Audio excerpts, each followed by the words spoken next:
Chapter 1. 1445 of the Gregorian calendar, the 10th year of the Ming Dynasty. In a house in Fujian's Jianghu prefecture, an old woman was on the verge of death. She was lying on the bed, and before she died, she grabbed the arm of a 15-year-old boy tightly. "Brother 6, after I leave, you're the one I'm most worried about. Mother, don't go. Chen Dong misses you." The boy was handsome, but his eyes were filled with sadness and fear. He was afraid that his mother would leave him. He was afraid that the person who loved him the most in the world would leave him. But in the end, the old woman let go of his powerless arm and slowly closed her eyes. At that moment, she was so peaceful and so kind. At this moment, sixth brother also closed his eyes and fainted beside the bed. The girl with the face of a porcelain doll had clear and bright eyes, like a clear spring, like watery grapes. Her gaze was unforgettable. She was currently staring at the man in the camouflage singlet who was moving in front of her. Her gaze followed the man's body as he moved. Looking closely, there was joy and satisfaction in her eyes, but more than that, there was confusion and curiosity. She only knew that the young master in her eyes had completely changed. In the past, he only liked to sit quietly in one place, saying, "That's right." Even when he saw Tiger's mane sometimes brandishing his sword and stick, he would also comment that it was the bravery of an ignorant man. But now, not only did he like sports, he even seemed to be more active in it. What's more, the clothes he was wearing were something she had never seen before. It was so strange, so simple. But looking closely, it was so convenient and comfortable. After old Madam left, the young master's personality changed a lot, but I don't know if it's good or bad. Holding her red cheeks, Qiao Yin's eyes were filled with confusion. Qiao Yin, the maid, didn't know. Tiger's mane, the study companion and servant, also didn't know that the young master in front of them had been reborn. The young master's name was Yang Jitong, his courtesy name was Chen Dong, meaning the sun rises from the east. His father was one of the original ministers of the Ming Dynasty, Yang Rong of the Three Yangs. Yang Rong, original name Daoying, Zirong, courtesy name Mianren, was from Jianghu, today's Jianghu, Fujian. Position, Guanglu Daifu, pillar of the state, Shaoshi, concurrently holding the position of Minister of Works. Influenced by his family, Yang Guitong studied the 4 books and 5 classics from a young age. When he was 13, he became a shiozai and became one of the scholars. Ever since he was young, he had been taught by the saints and the ancients. Until a month ago, when his mother, Yang Lushi, passed away due to illness, he fell into a deep sleep and became what he was now. As the ancients said, rivers and mountains can change, but one's nature cannot change. Even the death of his father 5 years ago and his mother a month ago could not change a person's nature. The reason why Yang Chendong had changed so much, from quiet to active, from civil to military, was because he had changed into a different person. Yang Dong was born under the red flag and grew up in the spring breeze. He was a 100% modern person. Strictly speaking, he was an outstanding and ambitious young man. After graduating from high school, he joined the army. Relying on his own ability, he grew from an ordinary soldier to an outstanding revolutionary cadre step by step. He entered the army's most powerful Wolf Fang Brigade action team. Along the way, who knew how many contributions he had made?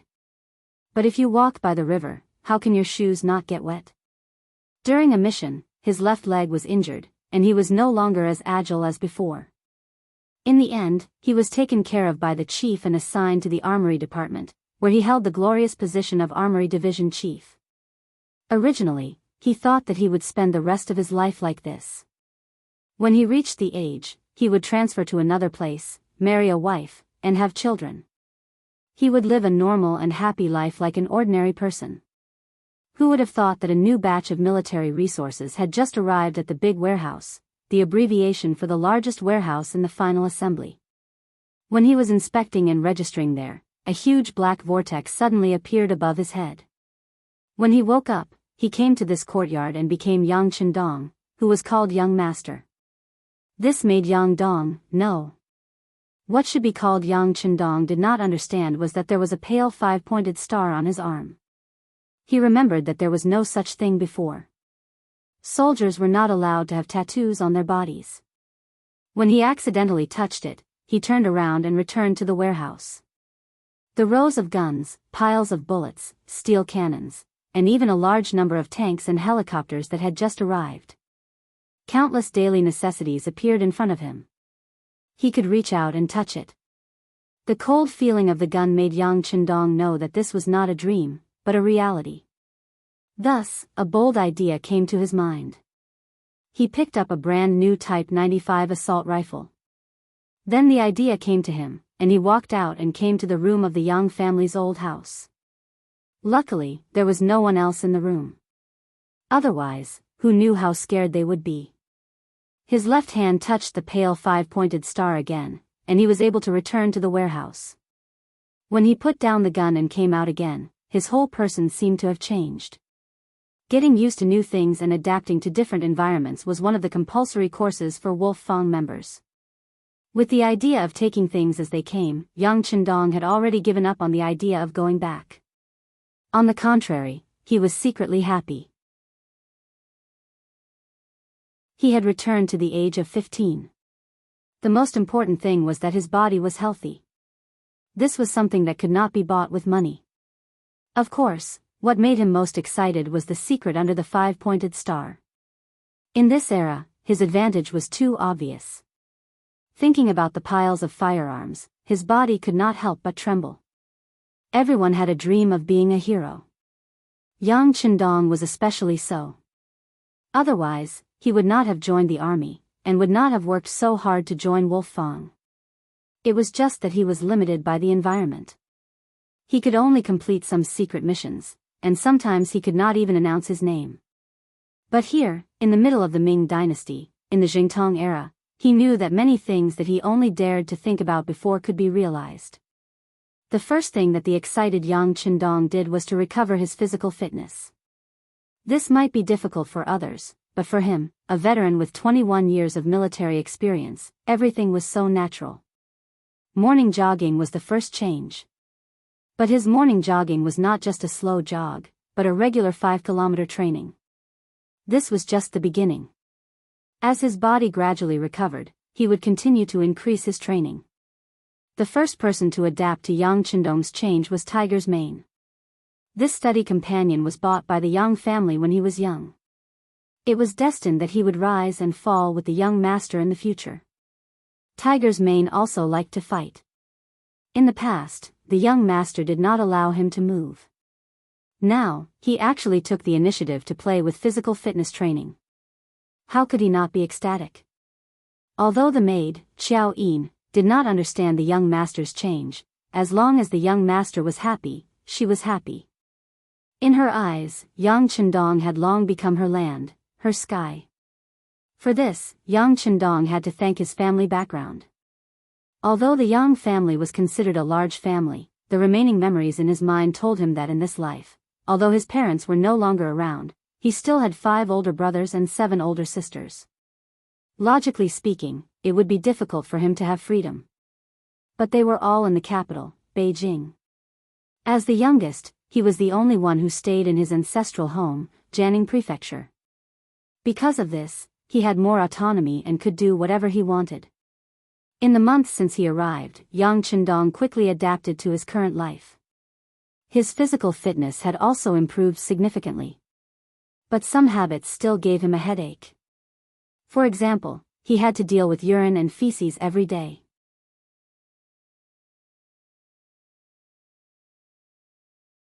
Chapter 2. In the Ming Dynasty, the wooden barrel used for drinking, called huzi during the Han Dynasty and mamatsi during the Song Dynasty, made Yang Qindong very annoyed. He decided to change and start from this matter. At the same time, he could also take the opportunity to earn a sum of money. Doing things was always inseparable from money. This was the same everywhere. Speaking of which, the Yang family's old house was not small. When his mother was alive, there were many people who served her. There were also artisans and blacksmiths who served the family. In addition, the old master, Yang Rong, used to be the minister of works. The people under him were extremely capable. Soon, the old house's housekeeper, Yang was called over. When he learned that the sixth young master wanted an artisan to do something, he called Li Xuanfu over. Greetings, sixth young master. Li Xuanfu was a simple and honest man. There was a visible patch on his cotton clothes. It was true that the artisans were skilled, but under the concept that everything was inferior, only studying was important. Artisans were the last profession, and craftsmen were the most insignificant. As a result, their status was too low. Not to mention that they were at the mercy of others, some of them were even born as artisans. Everyone was divided into 3, 6, and 9 classes at birth. It was difficult to change. Shun Fu had 5 children, and it was because he worked in the Yang family. Otherwise, there would be more patches on his clothes. Masterly, I have an idea here. I have already drawn it. Please take a look. Yang Qindong did not have the consciousness of being superior to others. He was used to everyone being equal. Naturally, he was very polite to people.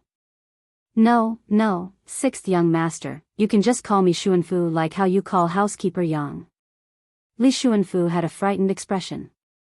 Although Yang Qindong was only 15 years old, he did not dare to look down on him at all. This was because he knew that he was already a scholar. In the future, he would definitely be an official. How could someone like him compare to him? Looking at Li Xuanfu's nervous expression, Yang Qindong finally remembered his current position. He also knew that some things were very difficult to change, so he was not in a hurry. Instead, he smiled and said, Shun Fu, come and take a look at this picture of mine.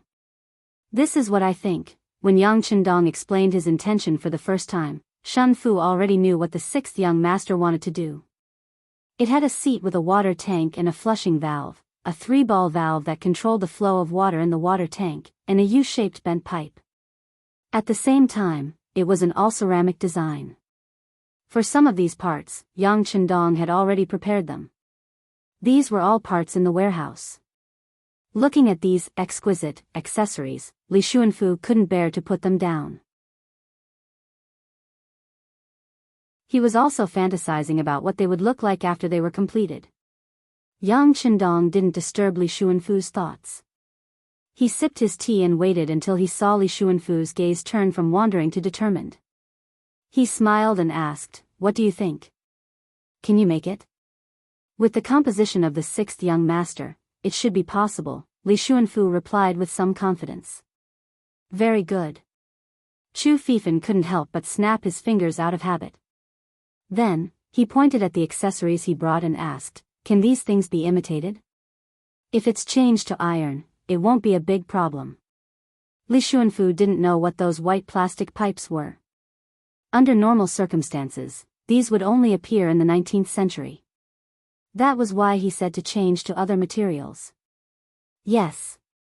Hearing that it could be imitated, Yang Qindong didn't care about the problem of the material. He just wanted to mass-produce it. In this way, he could sell the toilet and naturally, the profits would roll in. As the saying goes, you can't trap the wolf without sacrificing the child. If the reward and punishment couldn't be clear, the effect wouldn't be too good. Yang Qindong immediately promised that if the toilet was completed, he would reward him with 10 taels of silver. 1,000 coins in the Ming Dynasty was equal to 1 tael of silver. 4 taels of silver was equal to 1 tael of gold. When the reward of 10 taels of silver was announced, it could be seen that Li Xuanfu's eyes were shining. At this moment, he was really excited.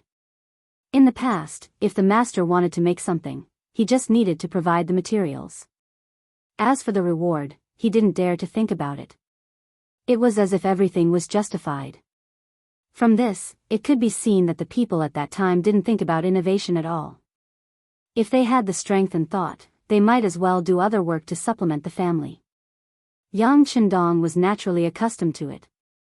He just wanted to use this kind of exciting method to make everyone work for him. It turned out that this was a win-win situation. He took out all the 500 taels of silver that his mother left for him and gave it to Li Xuanfu. If you want a horse to run, you have to let the horse eat grass. He was very clear about the principle. Young master, just give the money to this servant. Xiao Yin, who saw everything from the side, reached out and took the money. Perhaps in her eyes, the young master taking out all of his family's assets for a child's play really made her feel uneasy. After interacting with each other for a month, Yang Chendong naturally knew who was truly concerned about him. He knew that it was Xiao Yin who was worried. He smiled and said, "All right, then Xiao Yin will take charge of this matter. Xuanfu will cooperate." Originally, Li Xuanfu was somewhat trembling when he saw that such a large sum of money was going to be handed to him. Since Xiao Yin had jumped out at the right time, he was naturally happy to accept it. He nodded his head vigorously and expressed that he would definitely cooperate. After sending the two away, Yang Chendong, who was waiting for the good news, rubbed his palms as he watched the two leave. This money was being spent too quickly. He had to think of something to do and get more money first. As the saying goes, if the house has food, the heart will not panic. Yang Chendong's experience in his previous life told him that if a person wanted to do something they liked, the first thing they had to do was increase their own ability.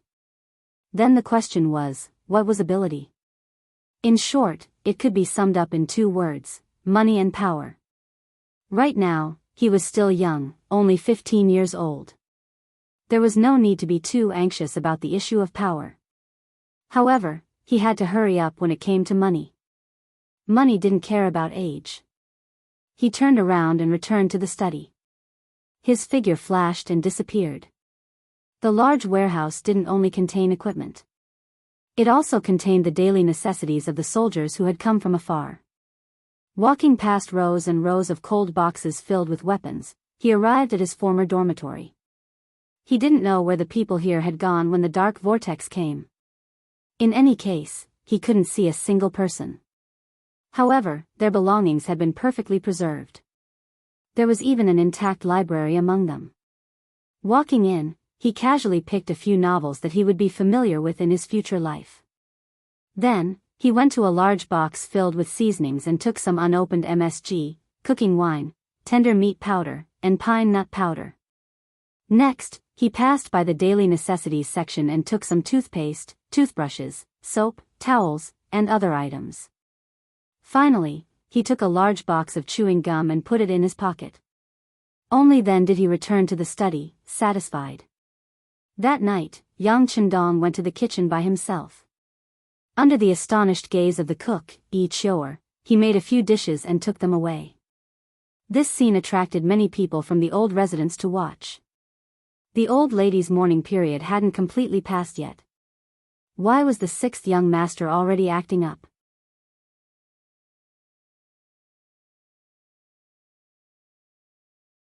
Chapter 3.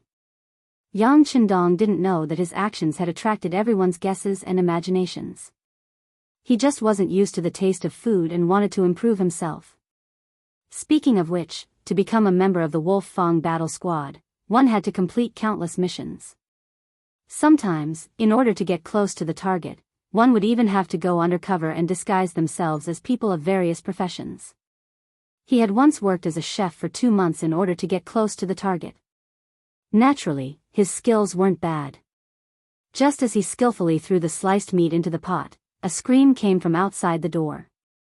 Just from this scream, Yang Chendong could tell the identity of the person who came. Who else could it be other than the servant girl, Xiao Yin? Li Xuanfu, who had just arranged for the craftsman, was wondering if the young master needed to be served when he heard someone say that he was in the kitchen. He immediately rushed over. As soon as he entered, he started making a fuss and shouted, "Young master, a gentleman should stay away from the kitchen." Wearing the apron he took from the big warehouse, Yang Chendong chuckled to the side. He didn't explain anything, but continued to turn the spatula in his hand. Immediately, a fragrant smell began to spread, increasing one's appetite and making one want to eat to their heart's content. Young master, what are you making? Why is it so fragrant?" Xiao Yin seemed to have forgotten her purpose for coming. She was sniffling with a look of enjoyment on her face. Yang Chendong reached out and unconsciously scratched the bridge of her nose. He chuckled and said, "Little greedy cat, go wash your hands. It'll be done soon." In this month, Yang Chendong had long felt Xiao Yin's reliance and trust in him. Unlike the other servants of the Yang clan's old residence, who all called him the sixth young master, only Xiao Yin and Tiger's Mane called him the young master. This simple missing six already proved a lot of things. This showed that they truly treated him as their master, and the others were only forced to call him that because of their status. Don't think that just because you are a servant, you will obey your master. Throughout history, there are many examples of weak emperors and strong ministers, not to mention a small Yang family mansion. Yang Chendong saw everything with his own eyes. Based on the principle that he would treat anyone who treated him well, he would treat them well. Naturally, he treated Xiao Yin, who had rushed over to advise him, with courtesy. This action of scraping the bridge of his nose was something that came from his heart. Xiao Yin, who was completely captivated by the delicious taste, seemed to have forgotten her status at this moment.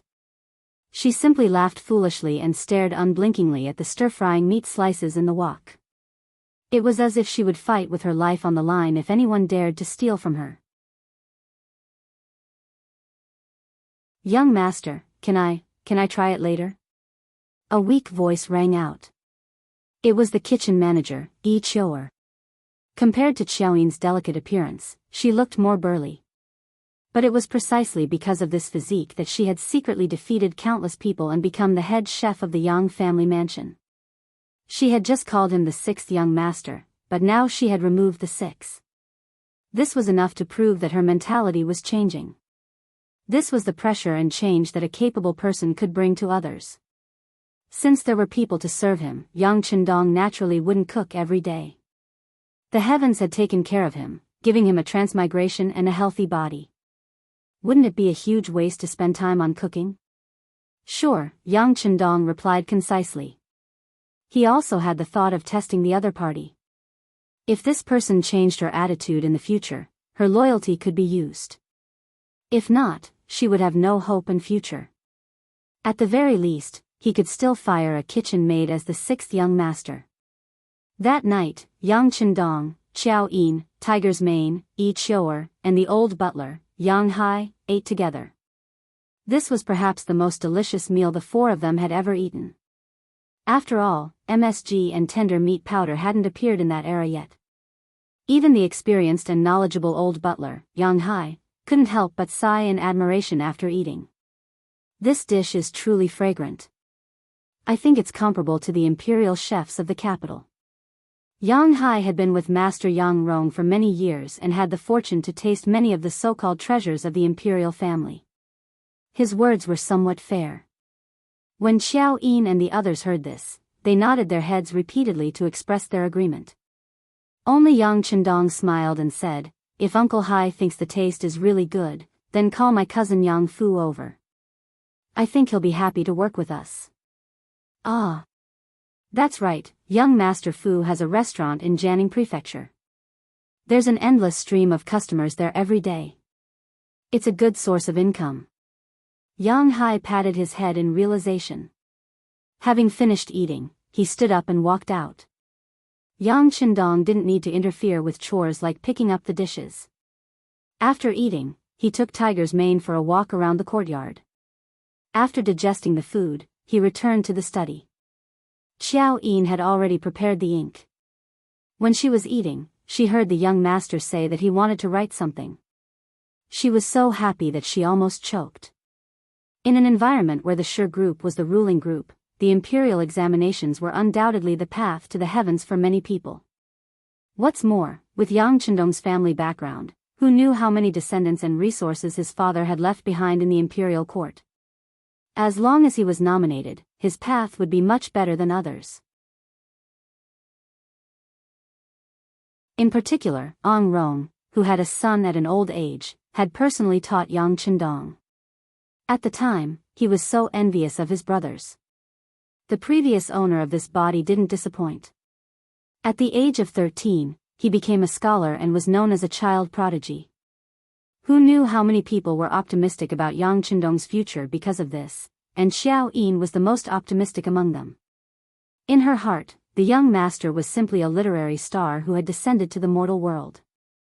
As long as he worked hard, a great future would be in front of him. A while ago, when she saw the young master begin to exercise and do some strange exercises every day, she wanted to advise him. However, when she considered that the young master's identity was indeed much more solid than before, she suppressed her urge.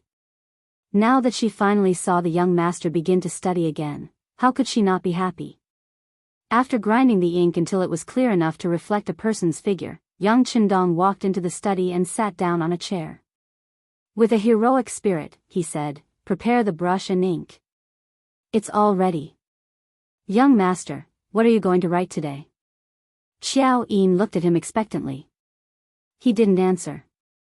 On the contrary, a strange smile appeared on his face. "Xiao Yin, you haven't seen the young master write with his left hand, right? How about I show you a little today?" "Really? Then quickly let this servant see."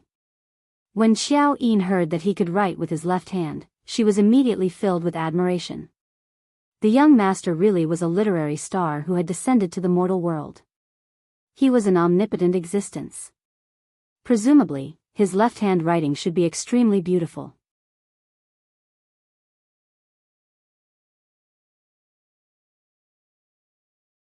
Chapter 4. As the saying goes, the greater the hope, the greater the disappointment. After Yang Qindong put down the pen, Xiao Yin's face, which was still full of excitement, became increasingly unsightly. It was as if she had eaten something bad and had a constipated expression. It was no wonder that Xiao Yin became like this. It was just that, the words were a bit ugly. If one had to describe it, it was no different from the scribbles of a 3-year-old. Not only that, but Xiao Yin also couldn't understand what he was writing. She looked at Yang Hodong again and saw that he had a serious expression. He was really serious because he was practicing writing. He was used to using pencils since he was young. Later on, when he started writing with a fountain pen, he didn't know much about brushes. But since he was part of this society, he had to do as the Romans do. But if he were to write with his right hand, wouldn't he be showing his cowardice? It would also be unsightly. He might as well change it to his left hand. It would be logical if his writing wasn't good. Yang Qindong felt good about himself as his brush moved like a dragon. He had always admired his ability to adapt and learn. In just an hour, he felt that he could no longer recognize the words he was writing. At the very least, he could understand what they were. This in itself was a huge improvement. Xiao Yin, on the other hand, looked drowsy. Seeing these words was a kind of torture, but considering the young master's self-esteem, she resisted the urge to say anything. After another hour, who knew how much he had written on the paper, Tiger's Mane's sonorous voice came from outside the door. Young Master Fu is here." Shaking his sore arm, Yang Qindong chuckled as if he was very satisfied with his work. He nodded lightly and said to Xiao Yin, who was trying her best to stay awake, "Arrange what you've written in order." The Yang family mansion had a side hall used to receive guests. At this time, a pot-bellied man was sitting there.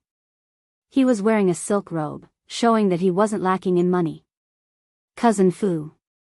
Yang Qindong, who had already washed his hands, entered the hall in an ordinary green robe.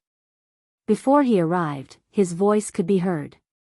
Looking at the fat young master, he didn't even move his buttocks. Only when Yang Qindong walked in did he raise his chin and greet him. "Sixth young master, why did you call me, your cousin, to come here?" Yang Fu, Yang Rong's younger brother's child. Just like his name, he had never liked the 4 books and 5 classics since he was young. Thus, he chose the path of business that was looked down upon by others. Here, we need to talk about the different classes of soldiers, farmers, workers, and merchants. At that time, the status of merchants in society was extremely low, and many so-called gentlemen did not like them. But just like clothes, whether they fit or not, it was all up to the wearer to feel for themselves, and not up to others to decide what to wear. At least, Yang Fu was very satisfied with his current life. He managed a Yang's grain store, a Yang's department store, and a 4 C's restaurant. He didn't earn a lot of money every day, but at least he didn't lack money to spend. He had truly reached the pinnacle of what people of later generations wanted. He could sleep until he woke up naturally, and count money until his hands cramped. Of course, Yang Fu being able to do all this also proved that he was a person with good eyesight. He knew that no matter which dynasty or society it was, if a rich person didn't have a background to support them, then money was just a matter of time, like the moon in the water, and could be lost at any time. Thus, when he heard butler Yang Hai say that the sixth young master was looking for him, he hurried over. In the words of later generations, this was called emotional investment. Once Yang Qindong really became rich, and even became the top scholar, then he would have a backer and wouldn't have to worry about anything. But that was a matter for the future. At least for now, he didn't really care about this sixth cousin of his. Being able to invite him over was already giving him a lot of face. This was the second time that Yang Qindong saw Yang Fu after coming here. The first time he had a vague impression of him was when his mother passed away. At that time, many of his brothers and sisters in the capital had rushed back, and Yang Fu had appeared to flatter them. But at that time, he had just arrived and his body was still weak, so he didn't have a deep impression of him. Now that he was in close contact with this cousin of his, who weighed close to 200 jin and was less than 1.7 meters tall, he had a deeper understanding of him. Walking over to the seat opposite of Yang Qindong clasped his hands with a smile, and then slowly said, "Cousin Fu, everyone outside says that you are good at making money, and that you are very capable. You really make your younger brother envious." Everyone liked to hear good words, and Yang Fu was naturally no exception. Especially when he was praised by a scholar like this, he was beaming with joy. Sixth cousin is too polite. Brother also has no other choice. Whenever I study, I feel sleepy, so I can only do what I can. Earning a lot of money without any effort, this is only what you can do, then what about other people?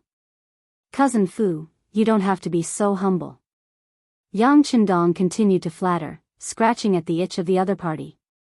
Haha. In the past, I heard that scholars are rotten, and can't stand others being better than them. But after hearing sixth cousin's words today, I know that these are just the words of a lowly person. Yang Fu, who was being flattered, was in a good mood. He immediately categorized the scholars, and even placed Yang Qindong in the best category. But after saying this, his tone suddenly changed. "Sixth cousin, we were relatives before, so if there is anything you want to say, just say it. Are you short on money and need money? No problem, just say a number, and I will send someone to get it." If he was polite to someone, he must have a request. Yang Qindong said so many good words to flatter himself. How could Yang Fu not see that the other party had something to ask of him? Could it be that he was short on money? That's right, how could someone like him, who was only cooped up at home reading books, understand the hardships of the world? It must be that his aunt had passed away, and the family's finances were tight, so there wasn't enough money. It didn't matter, he was going to invest anyway. As long as he didn't need much money, what harm was there in taking out some? At this moment, Yang Fu was already prepared to spend some money, and was waiting for Yang Qindong to speak. But Yang Qindong didn't say anything. Instead, he waved his hand behind him, and Xiao Yin walked over with a stack of manuscripts. "Cousin Fu, these are some of cousin's recent works. Please help me appraise them and see if they are to brother's liking." Unexpectedly, he didn't want money. For a moment, Yang Fu was at a loss. But since the other party said that he wanted to appraise it himself, then he just gave it a quick glance, and then casually praised it. Thinking this, he took the manuscripts. His first impression was that the handwriting was too poor. It wasn't even as good as his own. In any case, he had studied for a few years when he was young. Curious as to who wrote such unsightly handwriting, Yang Fu raised his head and looked at Yang Qindong. Yang Qindong lightly nodded, indicating that he should continue reading. Yang Fu was also curious as to what kind of good things could be written with such handwriting, so he lowered his head and looked at the first page. With one look, he was unable to extricate himself. The handwriting was truly ugly. There was no need to doubt it. But it had to be said that the content was truly wonderful. After just reading 2 pages, Yang Fu had a feeling that he couldn't stop. Especially since there was basically no one who knew anything about it, and everything was written in plain language, so even an ignorant and incompetent person like him could understand it clearly.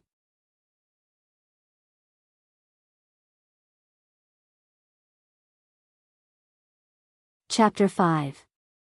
Page after page, he continued to read.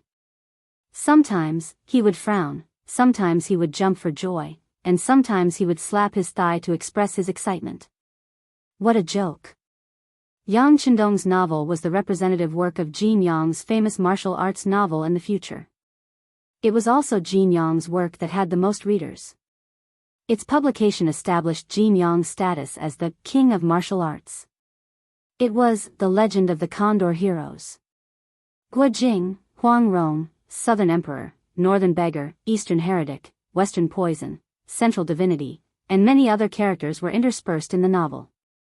The novel described Guo Jing's life from a weak to a strong one. He was determined to fight for the country and its people, resisting the Mongol army's invasion of the southern Song dynasty. He represented the moral integrity of the nation. Of course, he couldn't write so fast in the beginning.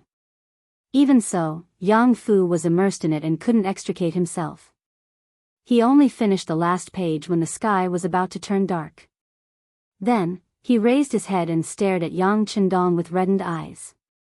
Since he was young, this was the first time Yang Fu took the initiative to read a book. He didn't expect to spend more than 2 hours reading it. Of course, this was because Yang Chendong's handwriting was too ugly. It was impossible to read quickly even if he wanted to. Looking at the pair of slightly red eyes, Yang Chendong naturally shrugged his shoulders. That's all I've written.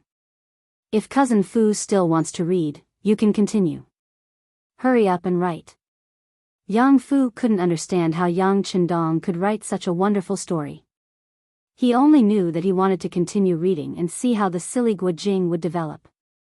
One cannot live without grains, so one should eat something before writing. Cousin Fu, you're too much. You must be tired after reading for an entire afternoon, so you might as well try my cook's cooking. Yang Chendong had a smile on his face. Then, he threw a glance at Xiao Yin, who was standing to the side. At this moment, Xiao Yin was full of admiration for her young master. She even thought that the reason why the young master had insisted on writing with his left hand was probably because he didn't want others to know that it was his handwriting. After all, reading books and commenting on the world's affairs was the way of a scholar. Writing stories was just an unorthodox way and would be looked down upon by others. Yang Chendong didn't know that he only changed it to his left hand because he didn't want to make a fool of himself, but it would give Xiao Yin so many ideas. Seeing that Yang Fu was so optimistic about The Legend of the Condor Heroes, he knew that his plan had succeeded. After Xiao Yin left, she quickly returned with the kitchen maid, Yi Chou'er. They each carried 2 plates, 2 meat dishes and 2 vegetables dishes, and placed them on the table Tiger's mane had brought over. The dish was so ordinary that Yang Fu only glanced at it. He had the Four Seas restaurant under him, and the chefs there were obviously better than the average kitchen maid. In his heart, he was more concerned about letting Yang Chendong continue to write the story after he finished eating. However, when the 4 dishes were placed on the table, a wonderful aroma quickly wafted out and entered Yang Fu's nose. He couldn't help but twitch slightly, and then he couldn't help but say, "Why does this dish have such a fragrance?" Then, without caring about etiquette, he picked up a pair of bamboo chopsticks and reached for a plate of braised pork that looked and smelled delicious. It was really rich in flavor, and the fragrance of the sauce spread everywhere. It was fat but not greasy, and lean but not dry. It was a dish that one would never get tired of eating, and was suitable for both young and old. Speaking of braised pork, Yang Fu didn't know how many times he had eaten it, but he had never tasted it as delicious as it was today. He couldn't stop himself from taking one bite after another, as if he wouldn't stop until he finished it. "Cousin Fu, don't be in such a hurry. Try something else. How about this cabbage tofu soup?" Yang Chendong noticed that Xiao Yin and Tiger's mane were staring at Yang Fu with their eyes wide open, and he knew that their cravings had been aroused. He chuckled and nodded at the kitchen maid, Yi Qiu'er. Yi Qiu'er was also a clever person. She could tell that the young master wanted to make another serving for each of them, because the 4 dishes in front of them probably wouldn't be enough for Yang Fu alone. She nodded lightly and left. In just half a day, Yi Qiu'er's impression of Yang Chendong had changed greatly. She also knew that it was all because of the MSG and meat tenderizing powder. It was a pity that only the 6th young master had these things. If she didn't have the young master's support, she would return to how she was in the past. Now that she had been recognized, she definitely didn't want to return to how she was in the past. As such, there was only one thing she could do, and that was to stay close to the 6th young master. Yang Fu didn't care about these things. He tasted the cabbage tofu soup, and this ordinary soup gave him a different feeling. He continued to eat spoonful after spoonful, and in the end, he almost lifted the bowl of soup and poured it into his mouth. He ate in big bites, praising the dishes endlessly until his neck was round and bulging. He could not hold on any longer. Only then did he sit down in front of the chair, feeling somewhat unsatisfied. At least 1/3 of the 4 dishes were left, and he sighed helplessly. Looking at his eyes, it was obvious that he wanted to take it away. Although there was no such thing as taking it away at that time, the meaning was similar. How is it? Cousin Fu, are the dishes delicious? Yang Chendong's voice sounded at the right time. Delicious, delicious. Yang Fu couldn't help but say. At the same time, his eyes were spinning rapidly, and it was obvious that he had already started to think of his own ideas. Without waiting for Yang Fu to prepare his words, Yang Chendong took the initiative to say, "Then tell me, if such scattered dishes enter the 4 Seas Tavern, it should be popular. At that time, we can get a few storytellers and take turns to tell the story of the legend of the Condor heroes. Tell me, do you think there will be no customers? At that time, even if the price is higher than other restaurants, it will be overcrowded, and it will be difficult to get a seat." Of course, of course. Yang Fu nodded mechanically, but he quickly came back to his senses. What? 6th cousin, you mean to cooperate with me?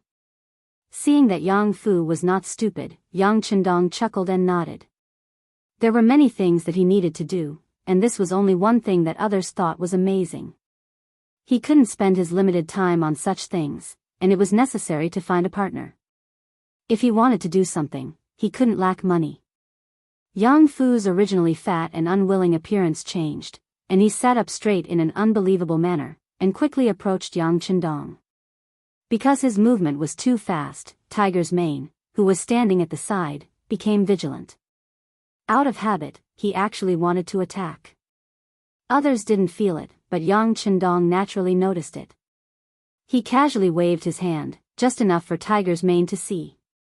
While stopping him from attacking, he smiled at Yang Fu's approaching body. This cousin of his was just a little excited, and he definitely wouldn't attack him. Nearly a month of recovery and training wasn't just for show. He didn't dare to say more, as 2 or 3 big men wouldn't be able to get close to him. 6th cousin, I'm willing to cooperate with you, and I'm willing to give you 70%, no. I'll give you 80%.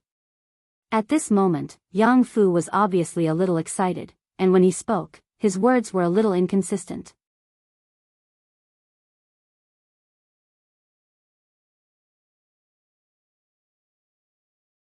Chapter 6. He was really willing to pay such a high price. Yang Fu had already seen the power of this unique dish and the legend of the Condor heroes. His 4 Seas restaurant was just a pitiful business. If it wasn't for the Yang family's name, which allowed him to enjoy all kinds of benefits and reduce expenses in many aspects, he was afraid that it would have collapsed long ago. Now that there was suddenly a big hope in front of him, he wasn't a fool. He would try his best to grasp it. Yang Chendong wasn't surprised that Yang Fu was so excited. Because if he was Yang Fu, he would also seize such an opportunity. Okay, let's cooperate. 70-30 will do. But you have to pay me 1,000 taels of silver first. I have a use for it. Yang Chendong didn't ask for too much. He didn't take advantage of the situation to fight for his own benefits and set the price at 70%. This was also something he wanted to give to Yang Fu. In his memory, Yang Fu had given him money before. Although it was a kind of investment in advance, it at least proved that Yang Fu was good to him. Of course, he wouldn't let someone who was good to him suffer a loss. Okay, then thank you, sixth cousin, Yang Fu said sincerely. He knew very well in his heart that this so-called 10% more would be a lot of money. After that, Yang Fu took the early manuscript of the Legend of the Condor Heroes and swore that he would never reveal it to anyone. He took away a portion of the monosodium glutamate, grain wine, tender meat powder, pine nut powder and other things. These things should be enough for the Four Seas restaurant to use for a month. But after a month, if he wanted to continue operating, he would have to come to the door. Yang Qindong wasn't afraid that Yang Fu would cheat him. As for whether Yang Fu would play any tricks on the restaurant's account book, Yang Qindong didn't care. If Yang Fu really did that, with the money, wouldn't he be able to open the restaurant himself? Not long after Yang Fu left, someone sent 1,000 taels of silver. With this, Yang Qindong had the capital to continue doing what he wanted to do. He took out 500 taels of silver and gave it to the old butler, Yang Hai. Uncle Hai, prepare to set up a book printing factory. I have books to publish. At that time, those who could publish books would definitely be great masters. That was something that could only be done with great ability. Otherwise, if he published a book privately and no one bought it, wouldn't he be smashing his own reputation? When Yang Hai heard that the sixth young master was going to publish a book, he was naturally extremely excited. However, at the same time, he was also a little worried. The sixth young master, I think you should first find someone to collaborate with to publish a book. You should also publish fewer books.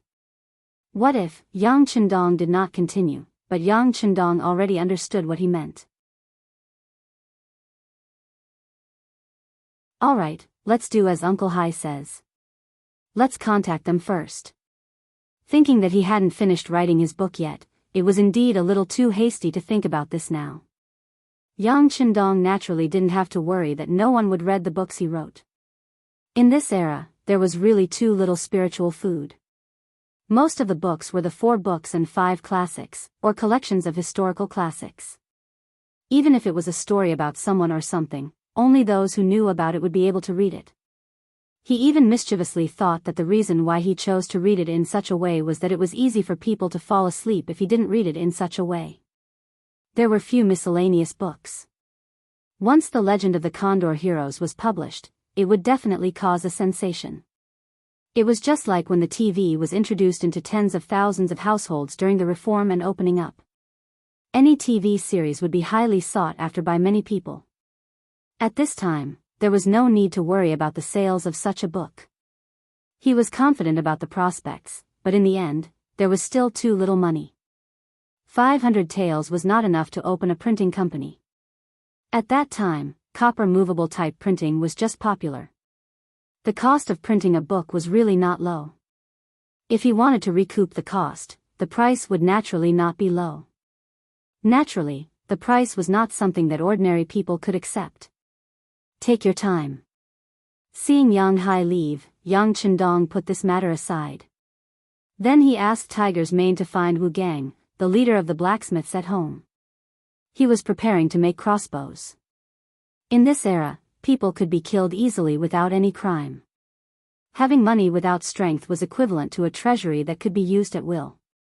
Knowing the importance of armed forces, Yang Qindong wanted to improve his ability to protect himself.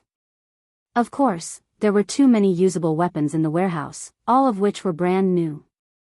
There was a small military dagger, a pistol, and a Type 97 military compass. There were also various types of howitzers, cannons, rocket launchers, and several types of advanced tanks. There were even a few helicopters. However, these were not things that should be taken out now.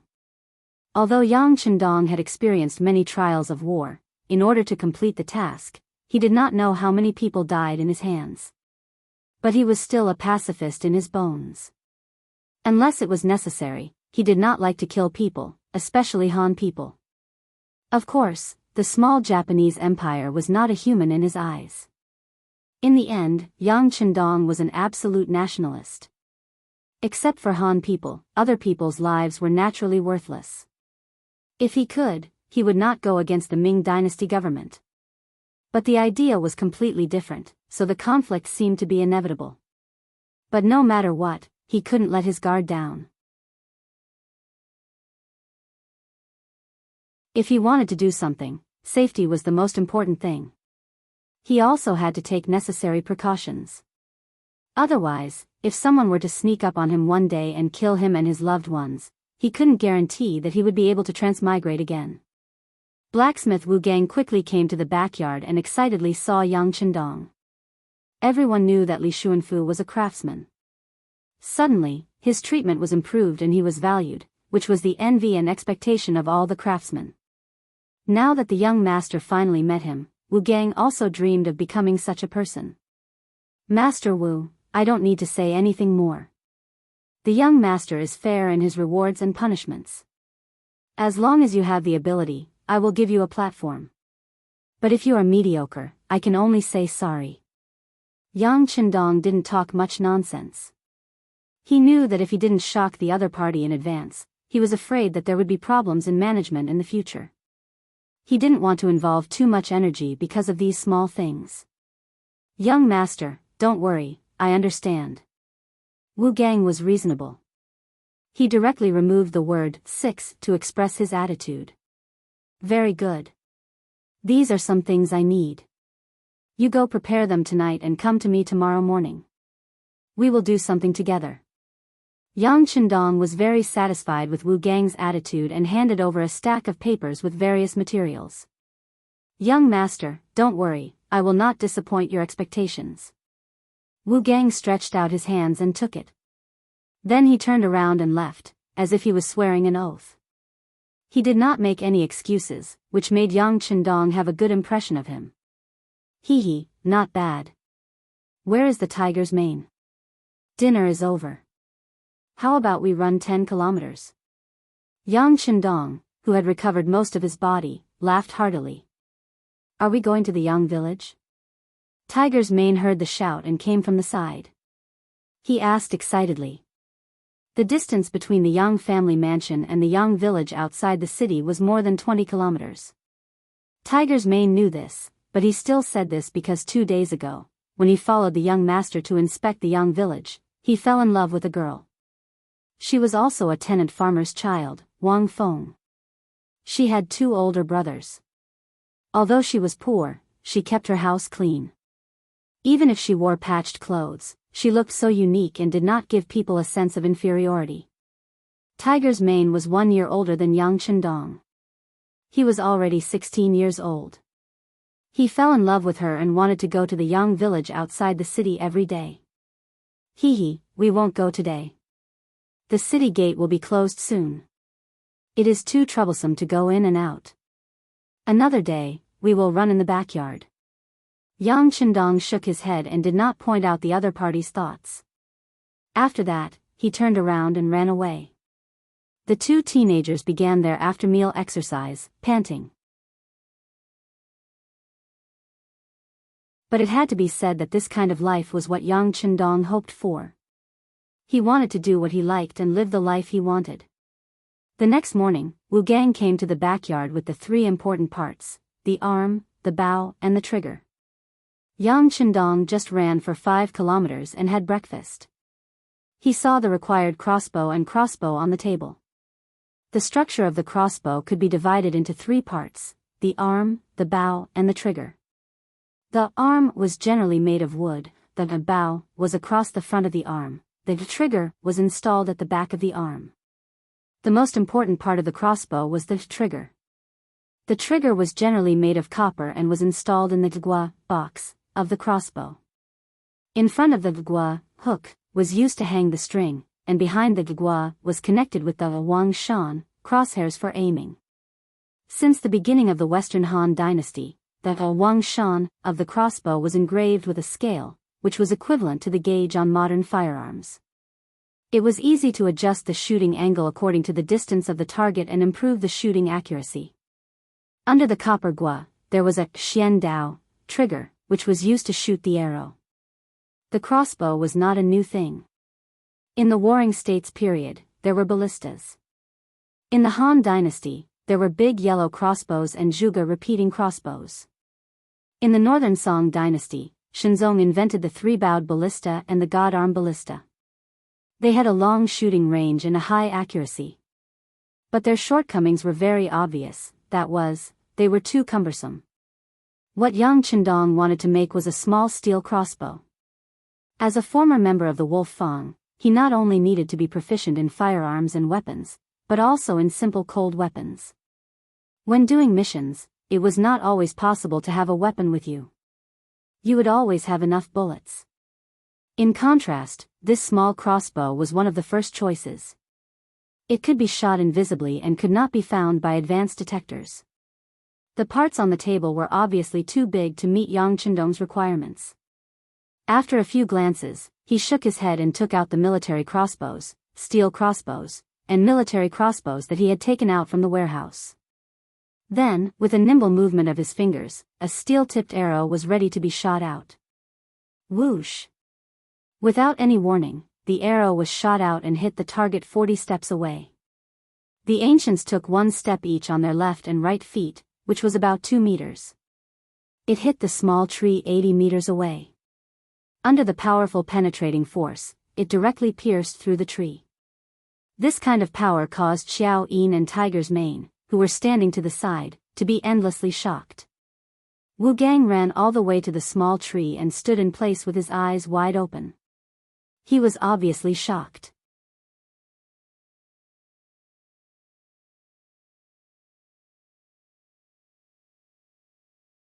Chapter 7. It was hard to imagine that such a small crossbow could have such great power. All right, just make it according to this model of mine. Remember, you can't spread it to others. Xiao Yin, give Wu Gang 200 taels of silver. Yang Chendong knew that knowledge was power. If the method of making this crossbow was leaked, he didn't know what kind of carnage it would cause. Plop. Wu Gang knelt on the ground. Young master, please find me a remote place in the backyard. I'm willing to take 2 of my apprentices to make it together. Without orders, I won't take a step out of the backyard. Wu Gang was obviously a smart person. He knew that treasuring a jade ring would arouse the envy of others. He was just a blacksmith and didn't want to die. Approved. Xiao Yin, go arrange it. You and each shower will be in charge of the food and drinks for the time being. Yang Chendong patted his forehead, feeling a headache coming on. He suddenly felt that there were too few people he could use. Even keeping a secret could only be done by the maidservants around him. This made him feel the importance of talents. Xiao Yin took Wu Gang to find a suitable room. Yang Chendong called Tiger's Mane over. Young master, I'll give you a task. Go outside and find someone suitable. Remember, there are 3 requirements. First, they can't have any concerns. Second, they have to be capable and have practiced martial arts. Last, they can't be evil people. Moral character is very important. After he finished speaking, he gave the remaining 300 taels to Tiger's Mane. If he wanted to recruit talents, he couldn't be afraid of spending money. Tiger's Mane felt the young master's trust.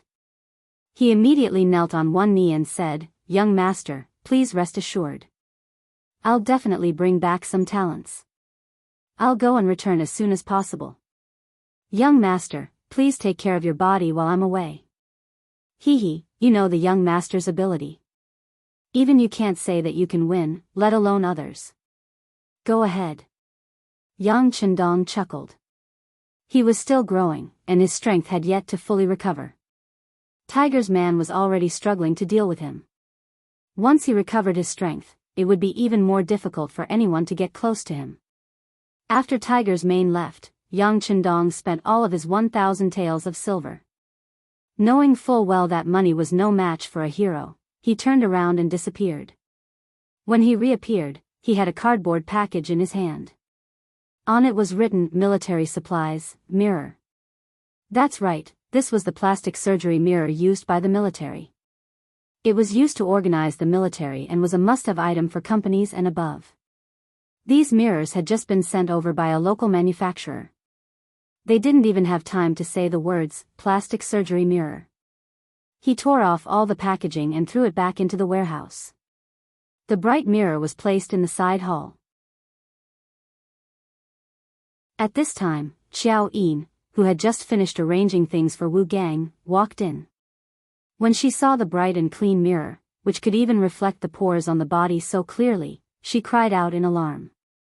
Xiao Yin heard the clear reflection of the mirror.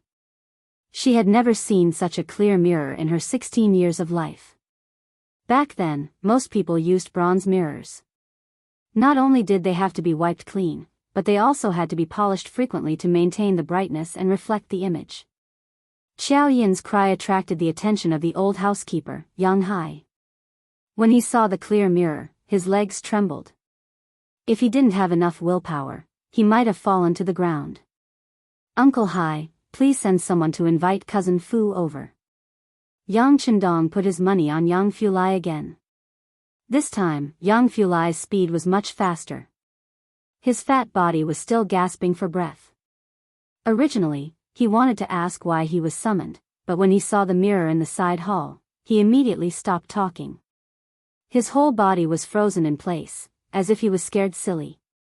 Yang Chendong didn't look at him. He continued to write like rain.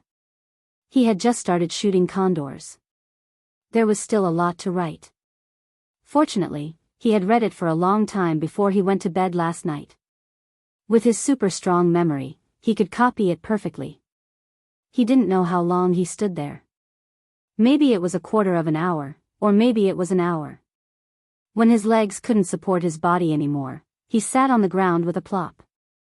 At this moment, Yang Fu finally recovered. When he saw Yang Chendong's inquiring gaze, he couldn't help but be very excited. Sixth cousin, where did you get this treasure? A missionary named Jean. He gave it to my cousin. He also likes this book. I told him the story.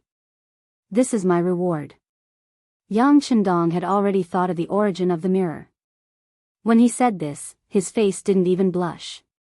So that's how it is. Yang Fu chose to believe him. He had also seen the beginning of the book and was really attracted to it. If he was like this, others wouldn't be any better. Not bothering with this question, Yang Chendong directly asked, Cousin Fu, do you think this mirror is valuable? It's valuable, it's valuable. Ah.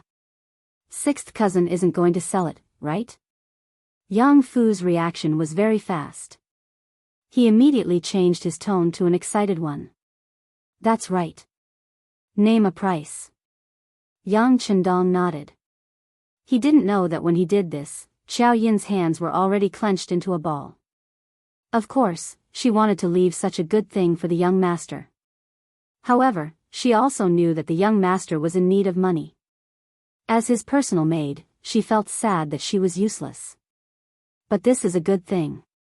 It's enough to be a family heirloom. When Yang Fu heard that Yang Chendong was really going to sell it, he naturally felt that it was inconceivable. However, when he saw Yang Chendong's expression, he knew that the other party had already made a decision. He gritted his teeth and said, all right, if sixth cousin really wants to sell it, then I'll give you 1,000 taels. Of course, I know that this isn't a lot. However, I'm not buying it. I'm keeping it for you. When you have the money, I'll take it back. Naturally, Yang Fu had good intentions. Perhaps in his eyes, such a good treasure was extremely rare and should be kept as a family heirloom. Thus, he decided to pawn it. There's no need. I advise cousin Fu not to keep it. That John said that when he comes to the great Ming Dynasty in the future, he'll bring more back. Therefore, there may be a lot of such things in the future. Yang Chendong didn't expect that a mirror could be sold for 1,000 taels. Of course, this was also because things were rare. Once such things were sold all over the streets, they wouldn't be worth much. But who told it to not be an item of this era? When he heard that there would be more, Yang Fu's expression changed. Alright, if that's the case, the price of this item will be even higher. I'll pay you 1,000 taels first. When it's sold, we'll calculate it together. The previous price of 1,000 taels was only the price for pawning it. If it was sold, it would naturally be worth more. It must be said that Yang Fu still had some business ethics. All right. Yang Chendong nodded. He wasn't very concerned about how much it could be sold for. He was just short of money and couldn't spend it. Once the toilet bowl was made and the Four Seas restaurant's share of the profits came, he naturally wouldn't be short of money. Yang Fu left 1,000 taels of silver and then led people to carefully carry the mirror away. What was worth mentioning was that this item caused an uproar as soon as it appeared on the streets. None of the commoners who saw this item were shocked. Some even knelt down on the ground and shouted that it was the manifestation of an immortal. This matter quickly spread all over the place. There was no need to advertise the mirror, but the benefits of the mirror were extremely popular. In the end, it was the magistrate of Jianghu who took the lead and bought this item with 3,000 taels of silver. He then presented this auspicious item to Mingningzong in the capital. Not to mention how much of a shock this mirror caused. In Jianghu Prefecture alone, the Four Seas Tavern suddenly became popular.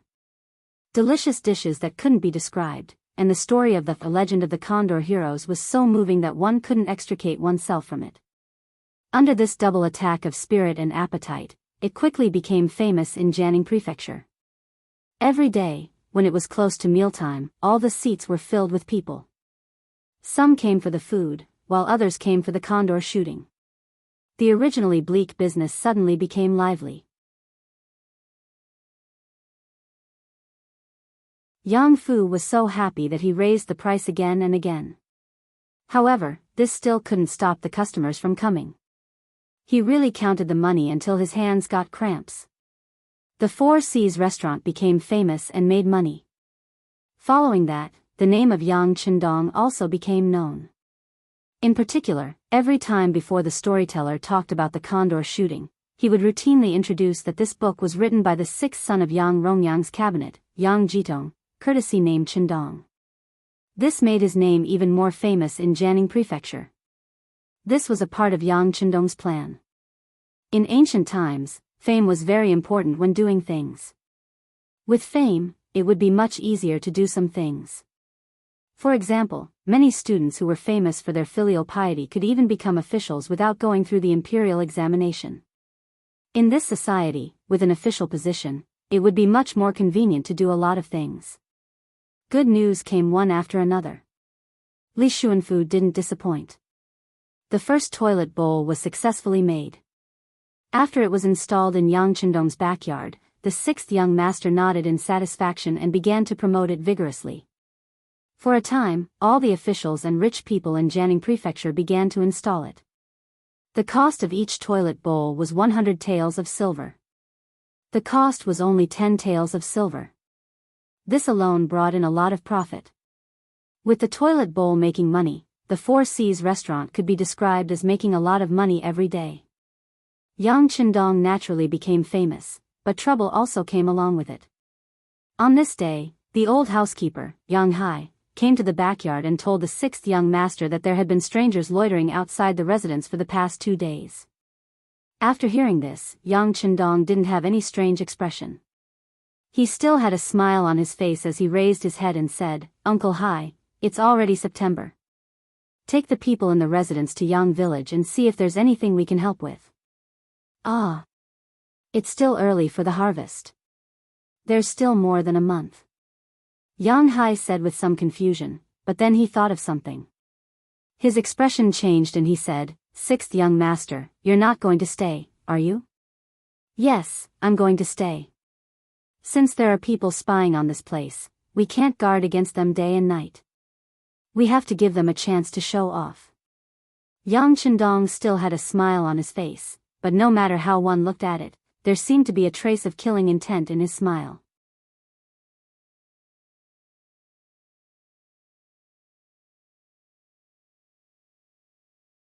Chapter 8. Yang Hai wanted to object, but when he saw the determination in Yang Chendong's eyes, he finally obeyed the decision. Originally, he had wanted to keep some of the younger generation in the old house, but they were all rejected one by one. According to the sixth young master, they were just petty thieves. There was no need to mention them. He alone was enough to deal with them. But the so-called alone was broken in the end. The maid, Xiao Yin, threatened Yang Qindong with her life, and Yang Qindong was defeated. In the end, except for the old gatekeeper, only Yang Qindong, Xiao Yin, Wu Gang, and his two apprentices were left in the mansion. These three could not leave. They had to stay in the backyard to prevent the secret from being leaked. In order to lure the bandits out, the Yang clan had made a lot of noise this time. Not everyone in the city knew about it, but when the large group of people left the city and headed towards the Yang clan manor, it still attracted a lot of discussion. Among the crowd, there were two thieves who were eyeing the Yang family's property. Compared to the others, these two people's faces were obviously darker. The number of wrinkles on their faces also exceeded their age. If an experienced person was here, they would be able to tell at a glance that this was caused by years of exposure to the sea breeze. That's right, these two people were pirates. They were originally active in the coastal area of Fuzhou. Because Fuzhou was connected to Jianghu, they inadvertently heard about Yang Qindong. The reason why rumors were called rumors was because the facts were exaggerated. Just like what the outside world said, the sixth young master of the Yang family, Yang Qindong, was a literary star.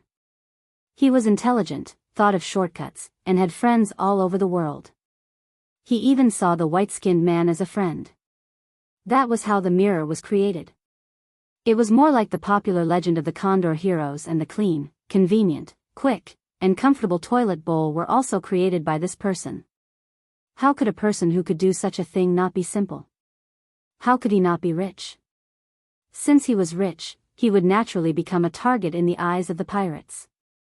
This time, the two people in the crowd were just spies. They did have some ability.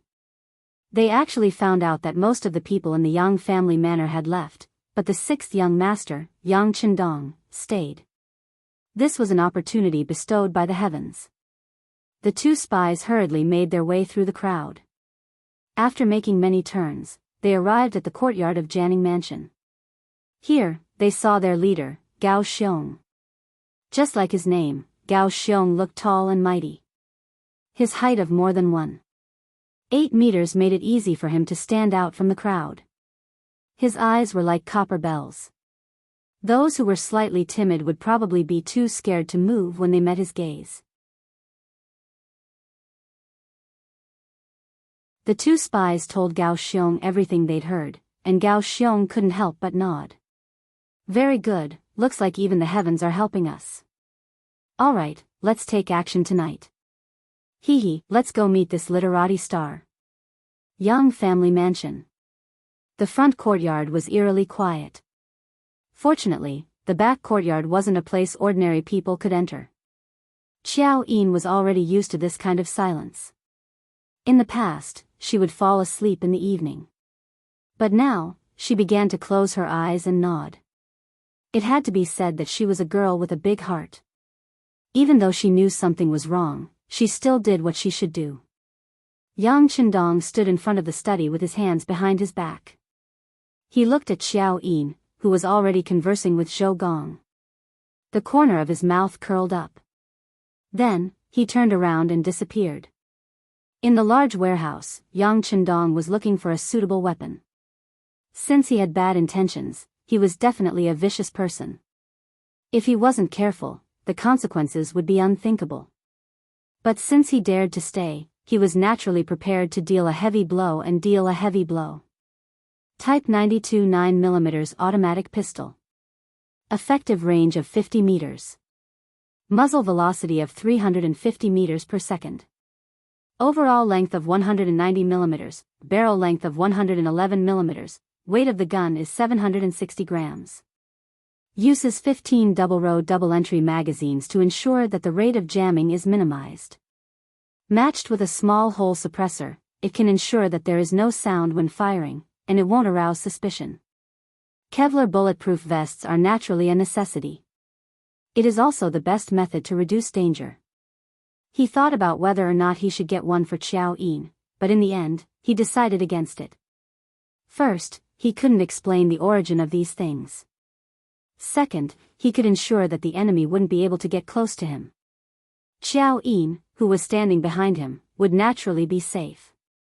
The newest infrared thermal imaging device for individual soldiers could ensure that no living person could escape the detection of the line of sight. This was to ensure that no fish in the net would escape the net.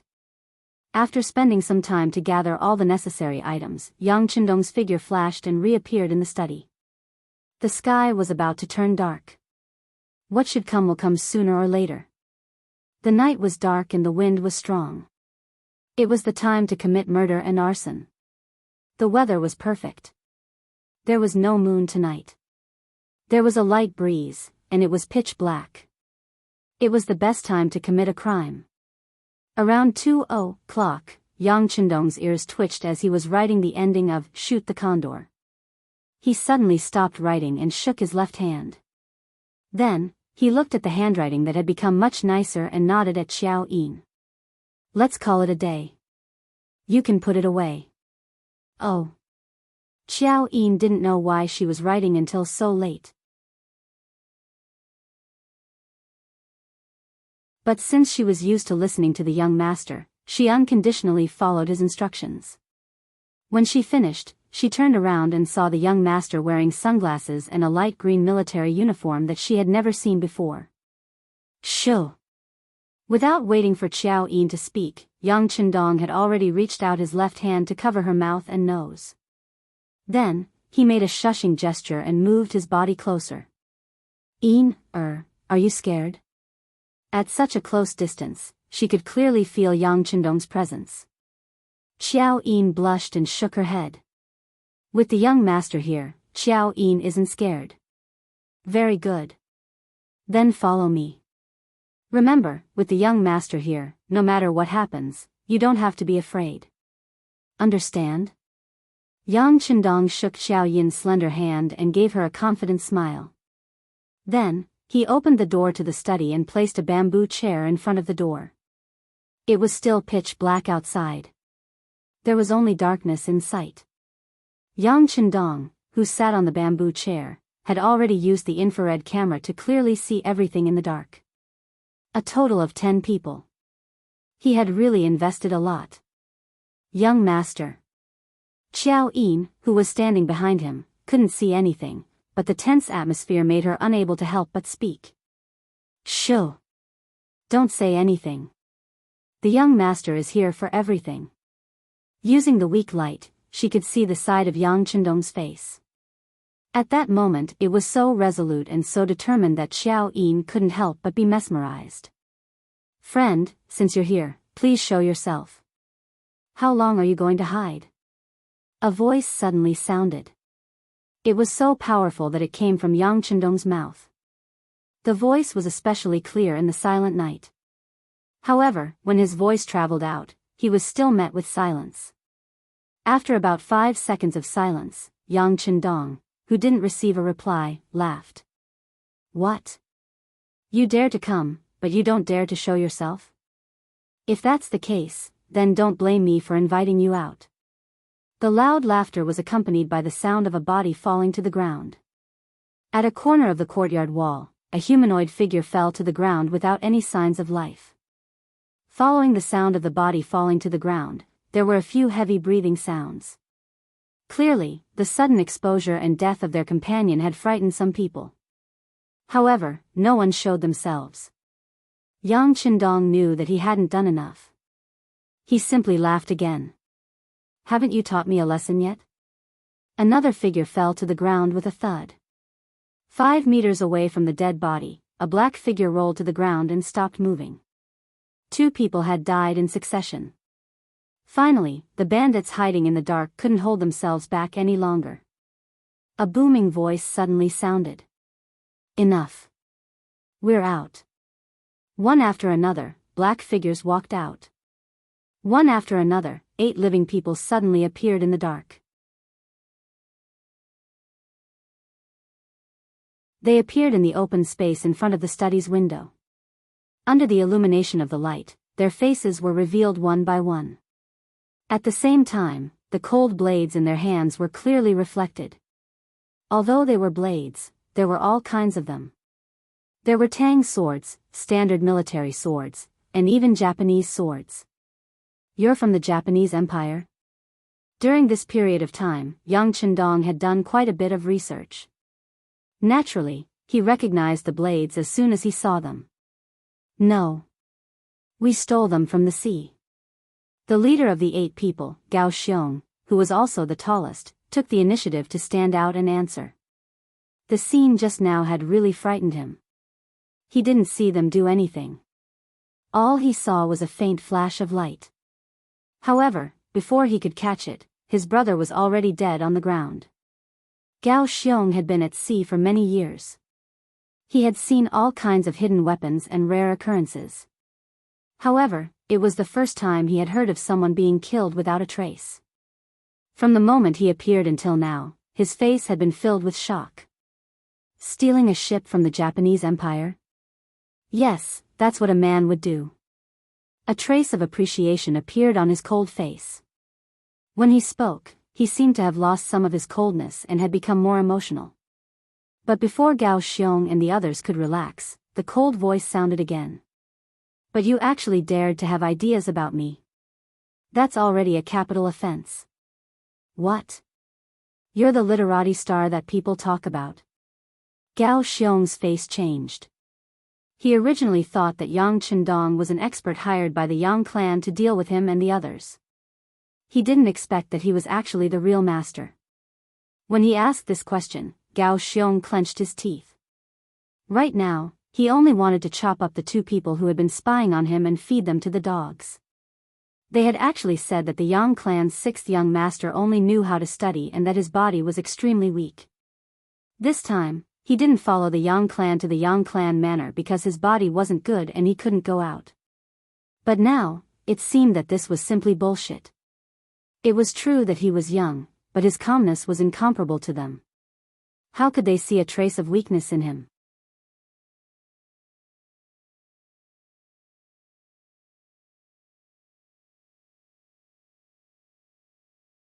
Chapter 9. I'm the real deal. Yang Chendong purposely bared his teeth and admitted his identity. Then tell me, how should I punish you? Everyone, attack him together. He's only one person. At such a close distance, I don't believe that he... Suddenly, someone interrupted Yang Chendong's words. Then, a man on the far left shouted and prepared to charge forward. However, before he could finish his words, he followed in the footsteps of the other 2 men and fell to the ground with a thud, no longer breathing. Was the warning from before not enough? Yang Chendong's gaze swept over them and then looked at Gao Xiong and the others one by one. Who else? If you want to die, say it. I'll immediately fulfill your wish. This time, Gao Xiong finally saw through the clues. He realized that the weapon of the person who killed his brother was actually that unremarkable and extremely small iron spear. It was not that he had never seen a gun before. In the Ming Dynasty, there was a firearm battalion, also known as the Divine Arms Battalion. The soldiers there played with guns. It was said that if they hit accurately, they could take a person's life from 80 steps away. He was even lucky enough to see it once. He only remembered that the gun would produce a puff of smoke. Its movement was not small, it was not coherent, and its accuracy was even worse. It was not like this thing, which was not only small, easy to hide, but also so accurate. Is this a gun? With a head full of doubts, Gao Xiong could not help but ask curiously. Yang Chendong really admired Gao Xiong's observation skills. First, he was able to judge the situation. When he saw that the situation was not good, he took the initiative to show weakness and stood out. Second, he dared to stand out, which meant that he had a certain degree of responsibility. At least, he was not a coward. As for the last point of observation, it was even more extraordinary. When others did not understand what was going on and were afraid, he could see the crux of the matter. If he met such a person in the future, Yang Chendong would even think of a way to let him enter the army. With proper training, he would definitely be a good seedling. Sigh, it's a pity. But when he thought of Gao Xiong's identity, Yang Chendong shook his head. These people were still pirates and enemies. As he spoke, Yang Chendong gently turned his gun and aimed at the leftmost pirate. He wanted to kill them one by name. Plop. When Gao Xiong saw Yang Chendong's actions, he decisively knelt on the ground. Sixth young master, we're not bad people. We're all forced by life. These brothers were born poor because they couldn't survive in their hometown. Otherwise, who would be willing to bend their heads to become pirates who might not even have a tomorrow? It's our fault for coming here today. We were blind. Everything is our fault and we should be punished. However, I was the one who started it. If you must die, just kill me.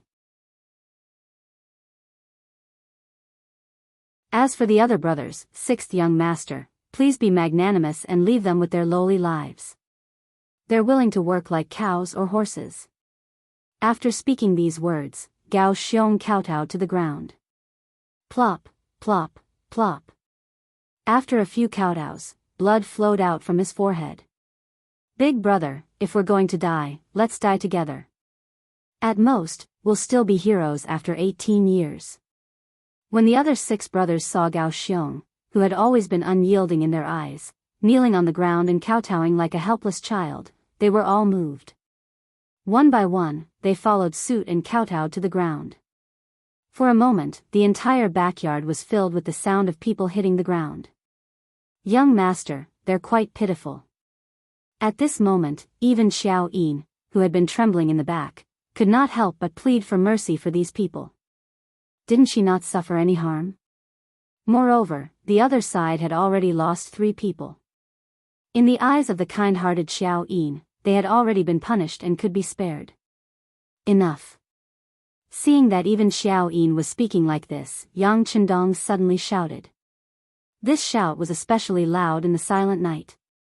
This shout shook Gao Xiong and the others, causing them to raise their heads and not know what to do. At the same time, this shout also shocked Xiao Yin to the spot. Then, she could not stop her tears from flowing out from the corners of her eyes. She clearly thought that she had said something wrong and made the young master unhappy. Who would have thought that in the next moment, Yang Chendong would suddenly stand up from his chair and casually place his gun on the chair. Then, as if performing a magic trick, he took out a handkerchief and wiped the corners of Xiao Yin's eyes. Silly girl, what are you crying for? I'm not talking about you. You won't look good if your eyes are swollen from crying. To tell the truth, although Xiao Yin was only 15 years old, the parts that were supposed to be protruding were protruding and the parts that were supposed to be sunken were sunken. Moreover, with her sweet appearance, she was a beauty in the making. These days of getting along with each other made him understand her kindness. How could he bear to make her cry? Seeing that the young master was not angry at her, Xiao Yin immediately smiled through her tears. Young master, you don't blame Xiao Yin? Young master can't wait to dote on you. How could he blame you? Yang Chendong continued to help her wipe her tears. Only the corners of his eyes were constantly paying attention to what was happening behind him. Naturally, he did not only have one gun on him. This was a habit of his. Just now, he had placed the gun there only to test the waters. Tiger's man had been out searching for a servant who practiced martial arts for a while now, but he had not received any news. This made him sigh at how hard it was to find a talent. Today, after seeing Gao Xiong's loyal side, especially the ability he had displayed, he wanted to subdue him. And this was just a test. Of course, there was a limit to this kind of test. If the other party had only wanted to beg for mercy, then now that there was an opportunity in front of them, they would definitely give it their all. If that was the case, he did not mind turning around and killing these bandits one by one. After probing, Yang Chendong was satisfied with the results. While he was comforting Xiao Yin, the 7 of them didn't do anything. Perhaps they were truly afraid of being killed by him, or perhaps they were truly loyal people. Since they were begging for mercy, they wouldn't do anything to betray others. But no matter what the result was, it proved that these people were useful. Since that was the case, Yang Chendong would naturally try to convince them to work for him. These people were pirates. And what did the pirates of 1445 represent? It was unlimited wealth and opportunity. This was the time when the Ming Dynasty's government banned the sea. It was also the time when the power of the sea was at its weakest. If he could build a military force here, then not only would he be able to fool others, he could also open up a new battlefield overseas and cultivate a stronger power. At the very least, he would be able to find a way out for himself. He would not encounter any danger on land and not know where to go. Seeing that these people had no intention of acting rashly, Yang Chendong finally slowly turned around. You are facing two paths. One is to be killed by me, and the other is to submit to me and work for me. Make your choice. Ah. Gao Xiong, who originally thought that he was going to die, had a flash of light in his eyes. The sixth young master was actually willing to take them in as slaves. Although they might lose their freedom, from the strength he had displayed, he was undoubtedly a very good leader. Even if they did not die and only lost a bit of freedom, who would not be willing to submit to such a strong person? Thump thump thump, another wave of kowtows sounded. Sixth young master, we are willing to submit to you and follow you as our master. Perhaps it was a temporary measure, or perhaps they were truly convinced. But no matter what, at least they were convinced now. As for whether they would have other thoughts in the future, Yang Chendong believed that when he showed enough strength, they would only have a deeper level of fear. At that time, even if he forced them to rebel, they would not have the courage to do so. Get up. Next, we will announce the first order for you. Deal with your 3 brothers. Also, come with me to the study. Pointing at Gao Xiong, Yang Chendong turned around and left. It seemed that he was not worried that these people would escape because they were no longer under his control. Boss? Seeing that there was no restriction, the other brothers all came to Gao Xiong's side. Gao Xiong naturally knew what they meant. The feeling of being under someone's control was not good. However, he had already submitted to them. Plus, he did not know what kind of environment he was in, and whether there were still people secretly watching him. He shook his head lightly. Deal with our brothers' bodies properly. Remember to stay away. I will go in and take a look. The light in the study was much clearer than outside. When Gao Xiong came in, he saw Yang Chendong sitting behind the table. Sixth young master. When he saw the jet-black iron spear on the table, Gao Xiong could not help but tremble. He hurriedly knelt on the ground. What is your name? Where is your home? What do you do for a living? Yang Chendong's voice was ordinary. He was not old, but he gave people endless pressure. My name is Gao Xiong. My ancestral home is Fuzhou. Because my family's land was invaded by bandits, my parents were forced to die. In a fit of anger, I killed them and fled to the sea. Now, I mainly make a living at sea. Usually, I rob merchant ships. However, I have never robbed civilians. My targets are the rich families. Gao Xiong's language was quite clear. In addition to his good observation skills, Gao Xiong's ability gained Yang Chendong's recognition. Making a living at the sea? Then you are a pirate? Have you ever fought with other pirates? Yes, but because my strength is limited, I only have 2 warships and 30 brothers. My strength is limited, so I don't dare to go to the deep sea. The area I can move in is limited. Gao Xiong told him everything that had happened. Since things had come to this point, there was nothing left to hide. Oh, so you still have 20 brothers outside? Yes, they are all waiting for news at the illegal docks in Fuzhou. When Gao Xiong answered this sentence, he had a little plan in mind. That was, you can't just kill me. Otherwise, who knows if my brothers will avenge me? Then you won't be able to live in peace.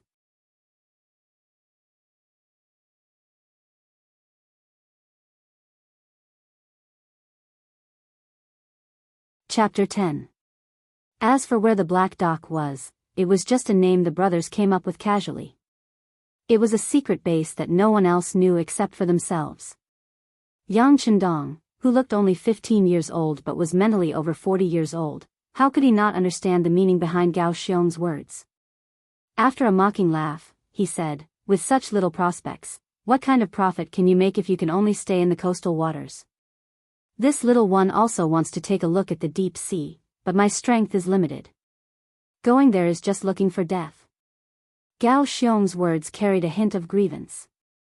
He was just a poor commoner who relied on loyalty and hard work to build up his family business.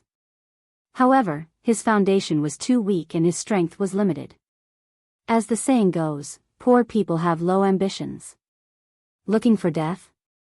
Then if I support you and give you guns and cannons, do you have the guts to venture into the deep sea? Yang Chendong increasingly felt that Gao Xiong and the others were a force he could accept. It didn't matter if their strength was lacking. With his support, it was only a matter of time before they became stronger. Ah! Gao Xiong suddenly raised his head, his face full of disbelief. Even Xiao Yin, who was standing behind him, trembled. What was wrong with the young master? Why didn't he report to the authorities after catching the pirates? Why did he want to become friends with them? If the government found out about this, he would be beheaded. Ignoring the two's reactions, Yang Chendong continued to speak powerfully. You saw my gun just now. You know how powerful it is. Now that the opportunity is in front of you, whether or not you can seize it depends on how ambitious you are. I'm willing. How could Gao Xiong not know that this was an opportunity? He immediately kowtowed to the ground. Everyone had dreams, it was just that they weren't realistic. His dream was to dominate a region in the sea. Even if it was just a corner, he would be satisfied. Now that the opportunity was here, how could he let it go? All right, we'll leave the city at dawn. Take me to the Black Dock to take a look. Go. Yang Chendong waved his hand, as if telling Gao Xiong that he could leave. Gao Xiong left with a heart full of excitement. Now that there was no one else in the study, Yang Chendong turned around and comforted Xiao Yin. You must have been frightened tonight. Although she didn't see the corpse, Xiao Yin knew that she had killed someone. She must be very scared. Young master. Was fine. But these people are outlaws, why don't you hand them over to the authorities? Just as Xiao Yin was about to say something, Yang Chendong waved his hand. He felt sorry for Xiao Yin because she felt sorry for him, but that didn't mean that his willpower would be affected. Speaking of which, he was a male chauvinist to begin with. Especially when it came to matters of life and death, he was even more determined. Just pretend that nothing happened tonight. This is the price you have to pay for staying by the young master's side. You have to learn to forget, understand? What Yang Chendong didn't say was that if she couldn't forget him, then the two of them wouldn't be fated to be together. He would find a good family for Xiao Yin to marry, and they would part ways from then on so that they wouldn't implicate each other. Yes, nothing happened tonight. Xiao Yin was smart enough to see the seriousness in Yang Chendong's eyes. She was afraid that the young master would abandon her because of her disobedience. Very good, it's late. Go to sleep. Oh right, stay here tomorrow. I'll be going out for a while, but I'll be back soon. Don't worry. Yang Chendong had made up his mind to go to the illegal docks, but he couldn't bring Xiao Yin along this time. After all, it was an unfamiliar place, and it was dangerous. Oh. Xiao Yin obediently replied. Tonight's events had shaken her greatly, and she needed time to digest them. She had also heard that the illegal docks were a few hundred li away in Fuzhou. A weak woman like her would only be a burden if she went that far. Young master, you must be careful. Yin is waiting for you at home. In the courtyard, Gao Xiong had already told his subordinates about the conversation he'd had with Yang Chendong. When they heard that the mysterious sixth young master was willing to support them in making a living on the sea, they were all excited. The deaths of the three brothers had been greatly diluted. Speaking of which, the three of them had only recently joined, and they weren't very obedient to Gao Xiong. They weren't like the others, who wouldn't act rashly without their big brother's orders. Gao Xiong put the three brothers' corpses into the gunny sack. Originally, he'd planned to loot the Yang clan, but now he'd put the corpses of his own brothers in it. After everything was done, they huddled together outside the courtyard for the night. When the sun rose the next day, a carriage covered with a shed appeared outside the Yang clan's old residence. The corpses in the gunny sack were thrown inside, and Yang Qindong drove the carriage out of Jianghu Manor. Not far behind him were Gao Xiong's group of 7, who had split up. After leaving the city, they found an unmarked graveyard and buried the 3 corpses. Then the group of 8 headed for Fuzhou. The road wasn't very good, so the carriage wasn't very fast. Gao Xiong's group of 7 could barely keep up. Just like that, 3 days later, they finally arrived at Fuzhou, and another day later, they arrived at the so-called Black Wharf. Black Wharf was nothing more than a deserted seaside. Because it was suitable for large ships to dock near the sea, it became the place where Gao Xiong's group rested and got its name. As soon as Yang Qindong's group appeared, several figures appeared beside the reefs by the seaside. At first, they looked around vigilantly, but when they saw that Gao Xiong's group was among them, they all jumped out in joy. "Big brother, is everything going well? How much wealth does the Yang clan have?" A man wearing a tattered robe, but very spirited, walked out from the crowd with an iron blade in his hand, a smile on his face. But after taking 2 steps forward, the situation suddenly changed. The iron blade in his hand suddenly flew out of his hand, and a powerful force was transmitted to his arm, causing him to fall uncontrollably to the ground. "Sixth young master, don't worry, this is my brother Yuguang." Gao Xiong, who had already seen Yang Qindong's power, naturally knew what had happened, and hurriedly pleaded for his brother. "Tell your brothers to be careful when they speak to this young master." Yang Qindong's voice was still cold, as if he could kill at any time without blinking. "Yes, yes." Gao Xiong hurriedly nodded his head, as if he was pounding garlic. Then, he shouted to his brothers who had emerged from the reefs, "Don't speak, listen to the 6th young master." "Huh?" When these words were said, all the pirates were stunned. What was the meaning of this? Weren't they going to rob the Yang clan? How did they end up with the 6th young master? Huh? This name was very familiar. If they remembered correctly, their target this time was called the 6th young master. Ignoring everyone's puzzled expressions, Gao Xiong walked in front of Yang Qindong like a lackey. "6th young master, this is the illegal dock. Behind the reefs over there are the 2 warships that we currently have. Let's go take a look." Yang Qindong lightly nodded his head, then ignored everyone's surprised gazes and took the lead to walk behind the reefs. Everyone didn't understand why the 6th young master would appear here, but since their boss was following, they naturally wouldn't casually make a move. However, those pairs of eyes were still closely staring at Yang Qindong, as if they were ready to attack at the slightest disagreement. Yang Qindong was already used to this. With his head held high, he arrogantly walked past the reefs. What entered his eyes were 2 warships that were close to 20 feet long and 60 to 70 feet wide. Don't be fooled by the name warship, it was actually the smallest type of ship in the Ming Dynasty. Not counting sentry ships and patrol ships, this type of warship was the smallest type. In the early Ming Dynasty, the power of the sea was still very strong. Especially the treasure ships that Jianghu built when he went to the Western Ocean. They were huge existences, and who knew how many countries at sea were frightened by them. However, ever since the Ming Xuanzong era, the country had gradually stopped building ships because it was a waste of manpower and money.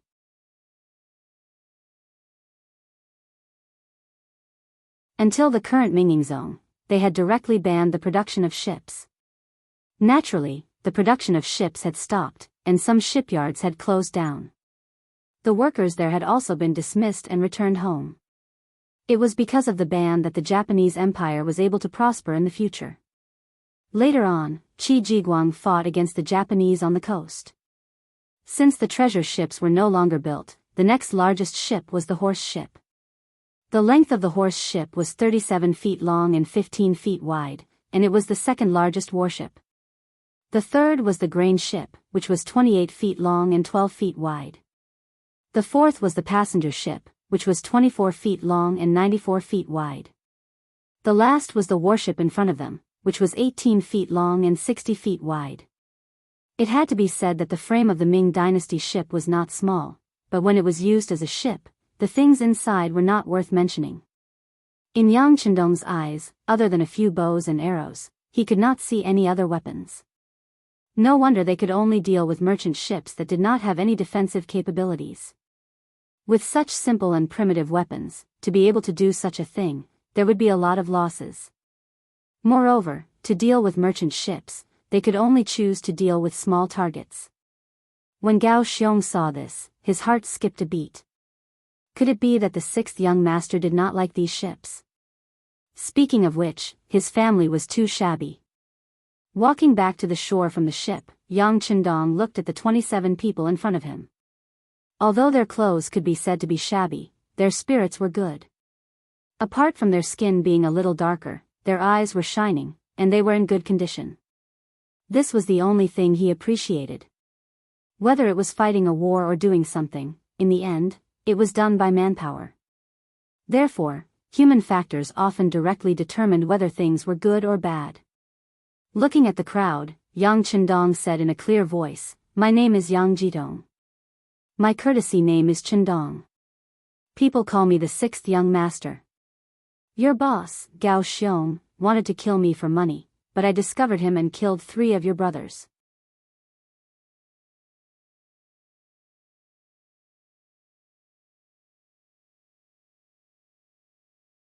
Chapter 11. As soon as he finished speaking, the other pirates who had already discovered that the 3 of them were missing were filled with righteous indignation. From the looks of it, it was clear that they would attack at any time. Perhaps in their eyes, the sixth young master was too young and alone. Any one of them could easily deal with him. Seeing the restlessness of the crowd, Yang Chendong laughed mischievously. Then his gaze fell on a spear more than 20 steps away. It was unknown which pirate's weapon it was, but it was currently stuck in the ground. With a wave of his hand, a shot was fired. Bang! The Type 92 without a silencer let out a gunshot. Looking at the spear, it had already broken into 2. This sudden change shocked everyone. The pirates who were originally eager to rush up and capture him consciously stopped moving forward. There were even some who began to break out in cold sweat. To be able to accurately hit the spear from such a distance, then if they had rushed up, wouldn't they have become corpses by now? Seeing everyone's reaction, Yang Chendong was very satisfied. This was the effect he wanted. Very good, you should have seen the advantage of a weapon. When you still want to show off your courage and think that your strength is the best in the world, others can already take your head from 100 steps away. May I ask, how are you going to fight this battle? Facing such a question, more than 20 brothers lowered their heads, including the 2 leaders, Gao Xiong and Yu Guang. Seeing that everyone was shocked by his display of strength, there were even some who revealed fear and pain in their eyes. Yang Chendong knew that the effect of establishing his power had been achieved. Following the idea of showing mercy and mercy, the next step was to show mercy. You still have self-respect and can still see your own shortcomings. This is very good. At least it proves that you still have self-respect, still no shame, and can still be saved. Yang Chendong's voice suddenly became louder as he shouted, "No shame and then be brave." A person who is poor is not scary, what is scary is that he has developed a habit and does not know how to strive forward. A person who is weak is also not scary, what is scary is that he has accepted his fate and does not dare to fight anymore. Let me ask you, have you accepted your fate? No. Everyone shouted at the same time. Even Gao Xiong, who was standing in the crowd, couldn't understand why he had been provoked by those words. He even had to answer the other party's questions. Very good, Yang Chendong didn't give them time to think and nodded with satisfaction. His gaze then fell on Gao Xiong and Yu Guang. You two, come with me. Yang Chendong strode towards the carriage, followed by Gao Xiong and Yu Guang. During this time, Yu Guang asked Gao Xiong with a confused look, "Boss? What did he mean by that?"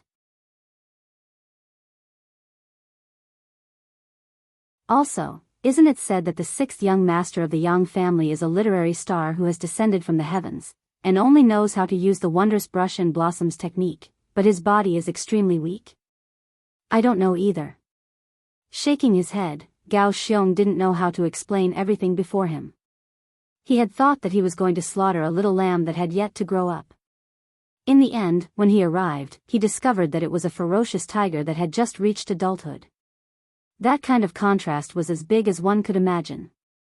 While the two were muttering behind him, Yang Chendong had already arrived at the side of the carriage, lifted the curtain and entered. When he came out, he looked at the two people who were already standing beside the carriage and said, "Go and carry out the things inside." Oh. Gao Xiong and Yu Guang instinctively agreed and also lifted the curtain to enter the carriage. Then, two extremely loud screams were heard. What's going on? The other pirates heard the shouts of their brothers and quickly ran over. A few of the bolder ones were ready to pounce on Yang Chendong at any time. Although the shot just now scared them, they still had a chance of winning by relying on their numbers. Before these people could do anything, the curtain of the carriage was lifted again, and then Gao Xiong and Yu Guang jumped down with a black machine in their arms. Ah! What is this? Is it a gun or a cannon? When the pirates saw that Gao Xiong and Yu Guang were unharmed, they no longer had any killing intent. However, when they saw the things in their hands, they all widened their eyes in confusion. It was no wonder they were so surprised. Gao Xiong and Yu Guang were holding a Type 87 35mm automatic grenade launcher. It was not an exaggeration to say that it was a small cannon. Type 87 35mm automatic grenade launcher. Not only could it shoot in a straight line, but it could also shoot in a curved line. It was an automatic infantry weapon that could kill and break armor. It could suppress enemy fire points within 800 meters and kill exposed and hidden living targets within 1,750 meters. It weighed 40 Jin and had a killing radius of 10 meters. It was nicknamed the mini infantry cannon.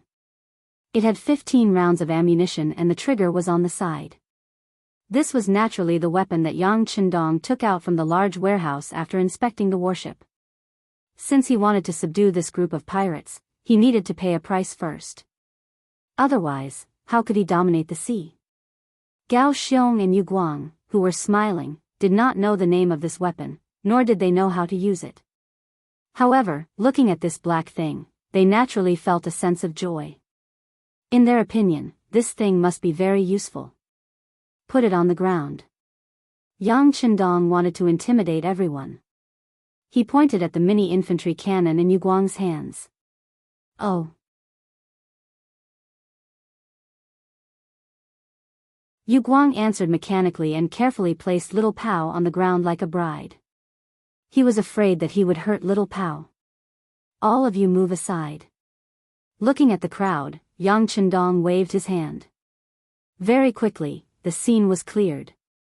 Everyone's gaze fell on Yang Chendong. They wanted to see what he would do next. What would happen next? Without looking at the crowd, Yang Chendong casually glanced at the reef in the distance. He saw a huge rock standing among the rocks. He pointed and asked, "Do you see that slightly bigger rock?" Everyone followed his finger and immediately nodded.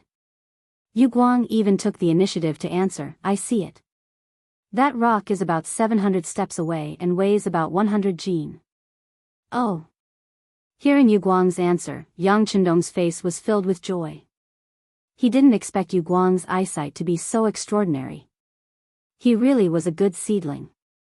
Seeing the admiration in Yang Chendong's eyes, Yu Guang naturally puffed out his chest. It was as if he was saying, "How is it? Aren't you amazing?" However, this pride disappeared with Yang Chendong's next sentence. "Then I'll choose that rock." Everyone watched closely. "How do I destroy it in an instant?" "What? That's impossible." "It's definitely impossible. It's 700 steps away and it's so big. This reef is very sturdy after being hit by the wind and rain. I think he's just boasting." Voices of discussion rose and fell one after another. Clearly, to the people who did not have the slightest bit of experience, the goal that Yang Chendong mentioned was simply impossible to achieve. Everyone, quiet down. Yang Chendong didn't care so much. Instead, he laid down beside the mini cannon. His left eye was closed and his right eye was wide open as he started to aim. Everyone didn't know what would happen next, but they instinctively became extremely quiet. They stared at Yang Chendong's body, waiting to see what would happen next. Yang Chendong didn't make them wait for long. He didn't make any extra movements. His right index finger pulled the trigger on the side of the mini cannon. Following that, a flame suddenly shot out. When the flame flashed, many people were shocked. Before they could react, a loud boom was heard. Following that, someone shouted in their ears, "It hit! It hit!" It was indeed hit. Not only that, but the 50-kilogram rock that was 700 steps away had already turned into powder. There was no trace of it. Silence. Apart from the sound of the waves crashing against the reef and the heavy breathing of the crowd, there was no other movement. Everyone was shocked by the scene in front of them. They were so shocked that their jaws almost fell to the ground. Among these people, there were a few former naval soldiers of the Great Ming Dynasty. They were fortunate enough to have seen the cannons of the Great Ming Dynasty.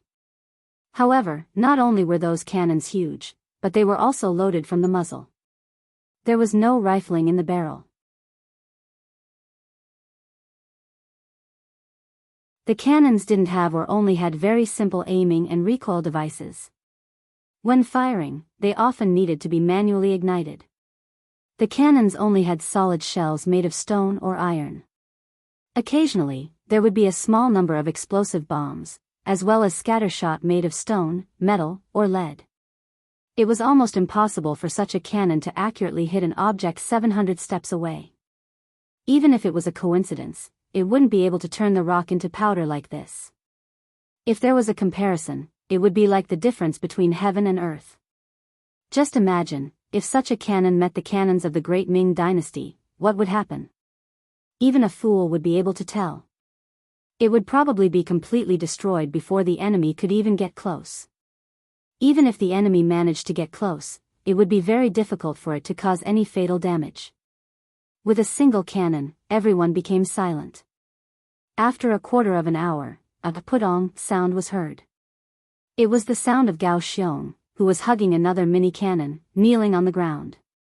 It had to be said that even though Gao Xiong was kneeling on the ground, he was still holding the mini cannon in his arms. From this, it could be seen that Gao Xiong was a person with great strength. Following Gao Xiong's kneeling, the others also came to their senses and followed suit, kneeling down with a series of thuds. At this moment, they truly submitted. Whether it was because of the power of the cannons or because they were intimidated by Yang Chendong's imposing manner, they had now lost the power to resist. All that was left was their willingness to submit. Sixth young master, we are willing to be your slaves. We only ask that you accept us. Gao Xiong was the leader of the group, so his words naturally represented everyone.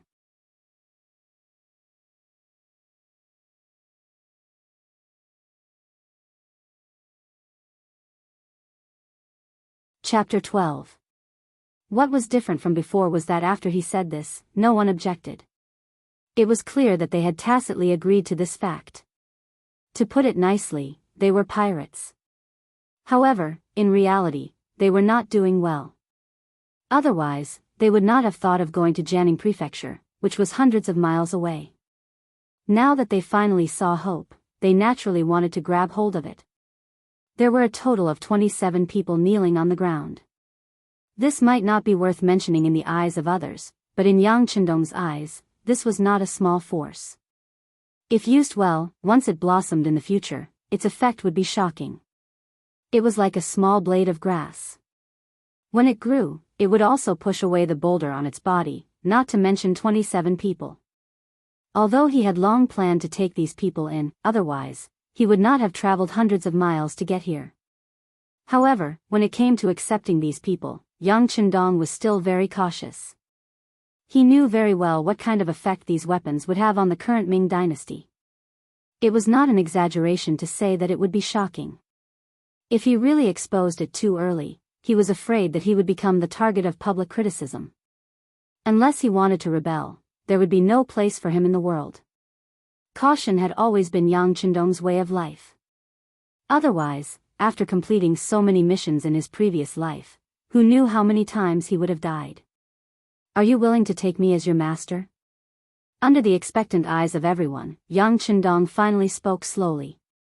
Yes, we are willing. This time, not only Gao Xiong, but also Yu Guang and the other 25 brothers all answered in unison. However, if you want to become my subordinate, it is not an easy thing. You have to go through all kinds of tests. It will be very difficult, very tiring, and you may even lose your lives. Have you thought about it? Of course, if anyone does not agree, feel free to say so. I will not make things difficult for anyone. I have prepared silver taels in the carriage. Anyone who leaves will get 5 taels of silver. With this, you can find a small place to start anew. So, I hope that when you make your choice, you will think carefully. There is no need to think. We are willing to take the 6th young master as our master. Gao Xiong was the first to answer loudly. We are willing. The other 26 people said in unison. In the past, they were still pirates who had no intention of leaving. Now that they could see hope, who would be stupid enough to leave? Originally, Yang Chendong was worried about how he was going to deal with them once they left. After all, the power of the cannon could not be leaked. Now that everyone had stayed behind, it saved him the trouble of thinking about other things. Alright, since you're all willing, then this young master will also make a request. Those who want to follow me will have to go through a test, and before you are fully recognized, there are still 2 things you need to do, and that is loyalty and obedience. Loyalty. The one who is loyal is naturally me.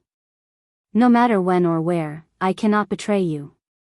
Otherwise, I will not be able to rest in peace even if I die. Obey. Even if there is a bottomless abyss in front of you, no one can stop for any reason without my command. Can you do that? With his own advantages, Yang Chendong could do a lot of things. Of course, there would be many people he would need, and how to manage these people would become the most important thing, and the most important thing was loyalty. If these people were disloyal, they would very likely take out their own weapons to deal with him.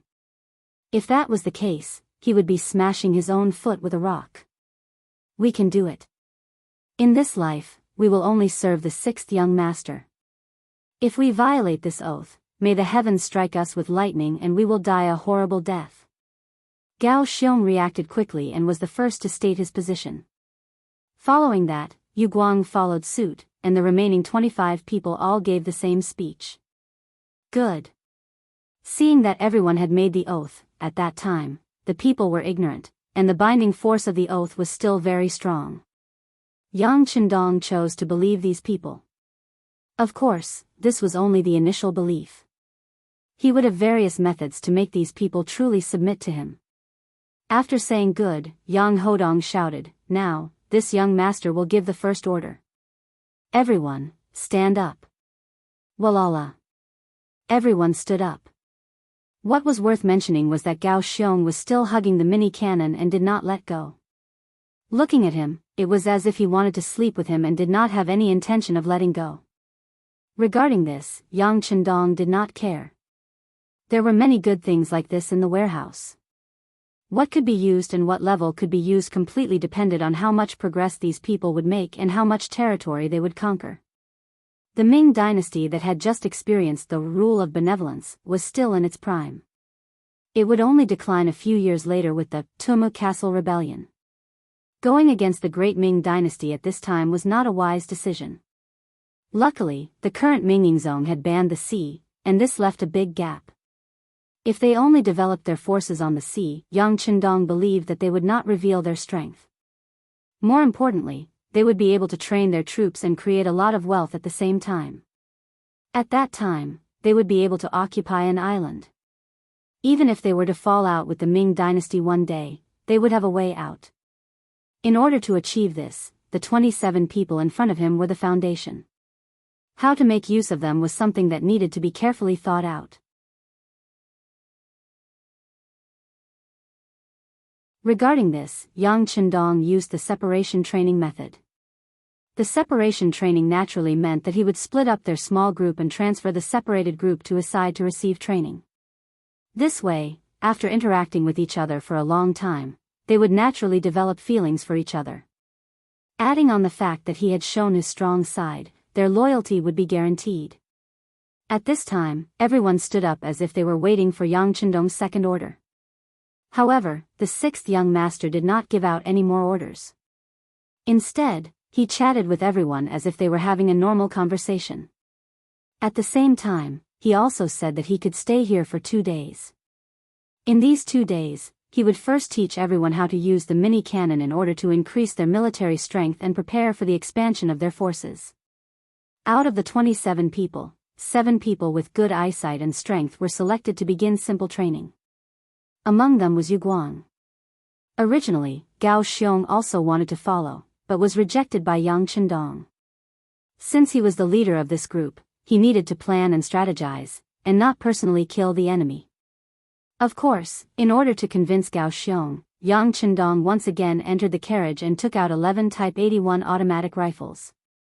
Commonly known as Type 81 automatic rifle, caliber 7, 62 mm, length 955 mm, weight 3, 4 kg, magazine capacity 30 rounds, effective range 600 meters.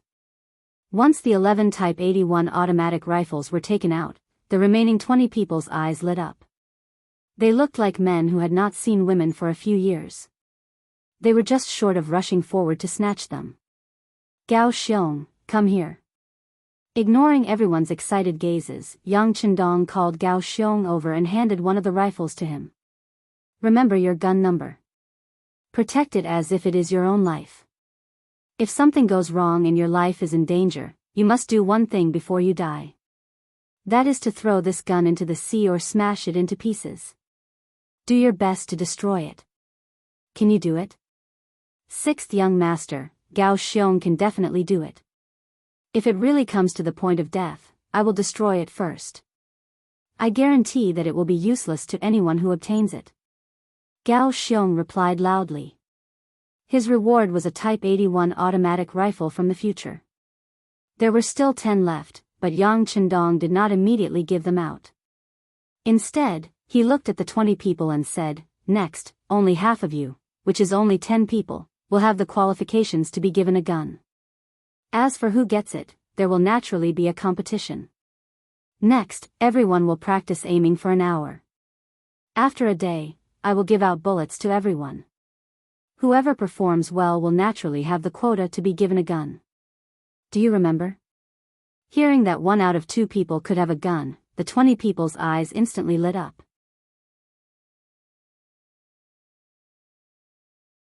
They all used the loudest voice they could muster and said, yes, sixth young master, please rest assured. We will do our best. The 10 guns were given out. 2 people in a group, practicing shooting. In a situation where there were no bullets, Yang Chendong taught everyone how to shoot. The so-called 3 points and 1 line was not complicated. After he said it, they naturally learned it quickly. It must be said that marksmanship was not that easy to practice. Yang Chendong deeply understood that the so-called sharpshooters were all fed with bullets. Therefore, his first target was Gao Xiong. After only practicing for 4 hours, Gao Xiong was fortunate enough to obtain a magazine of bullets and could finally shoot. Naturally, he was very excited. At the same time, he looked at Yang Chendong with a bit of emotion in his eyes.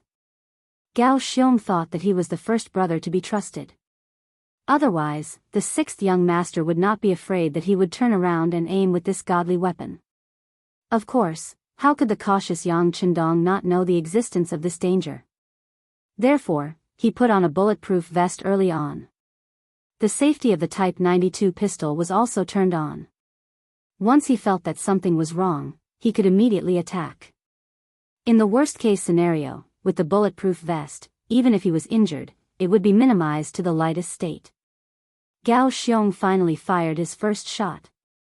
Under the envious and jealous gazes of his brothers, he fired at a temporary wooden sign that was erected 100 meters away from him. Bang! After a crisp gunshot, the wooden sign did not move at all. Instead, Gao Xiong's right shoulder trembled. That was the impact of the recoil. It was all because the opponent did not grasp the essentials of shooting. With a dejected expression, Gao Xiong was very depressed. At this time, Yang Chendong did not say anything to ridicule him. He who had led who knows how many soldiers already knew when to criticize and when to encourage.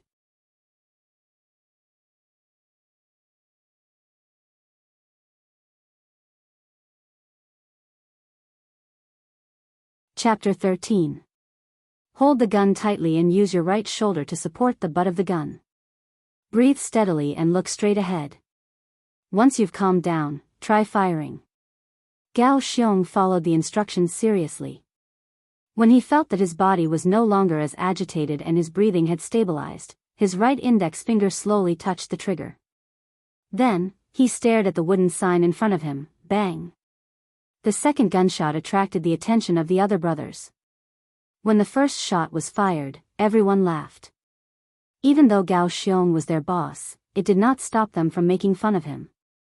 Of course, it could also be said that they were venting their jealousy. Now that the second shot was fired, everyone was waiting for the result. The wooden sign 100 meters away was no longer as calm as before. The bullet went through the sign and flew out, leaving a black hole in it. I hit, ahaha. When he saw that he had hit the target, Gao Xiong jumped up excitedly and waved his gun as he shouted. Bang! A huge force suddenly hit Gao Xiong's waist. Under the powerful force, the man who weighed around 150 kilograms flew out horizontally and fell on the beach.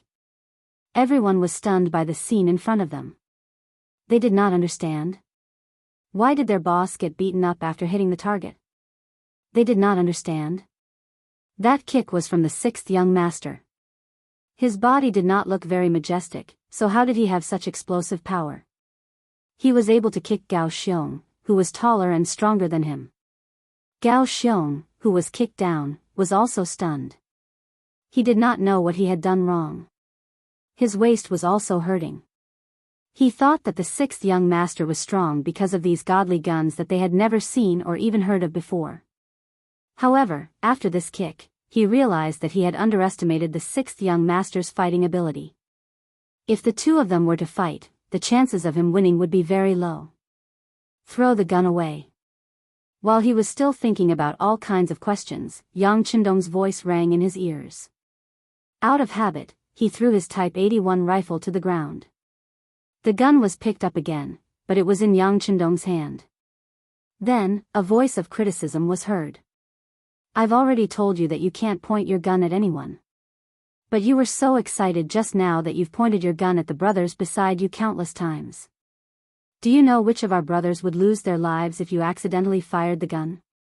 Finally, Gao Xiong realized what he had done wrong. In that instant, Gao Xiong stood up, his face red.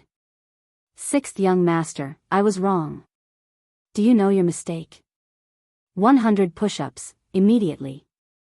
There was no emotion on his face, and even his voice was unusually cold. Yes. After Gao Xiong agreed, he began to do push-ups on the sand beside him. This was also a training method that had just been taught.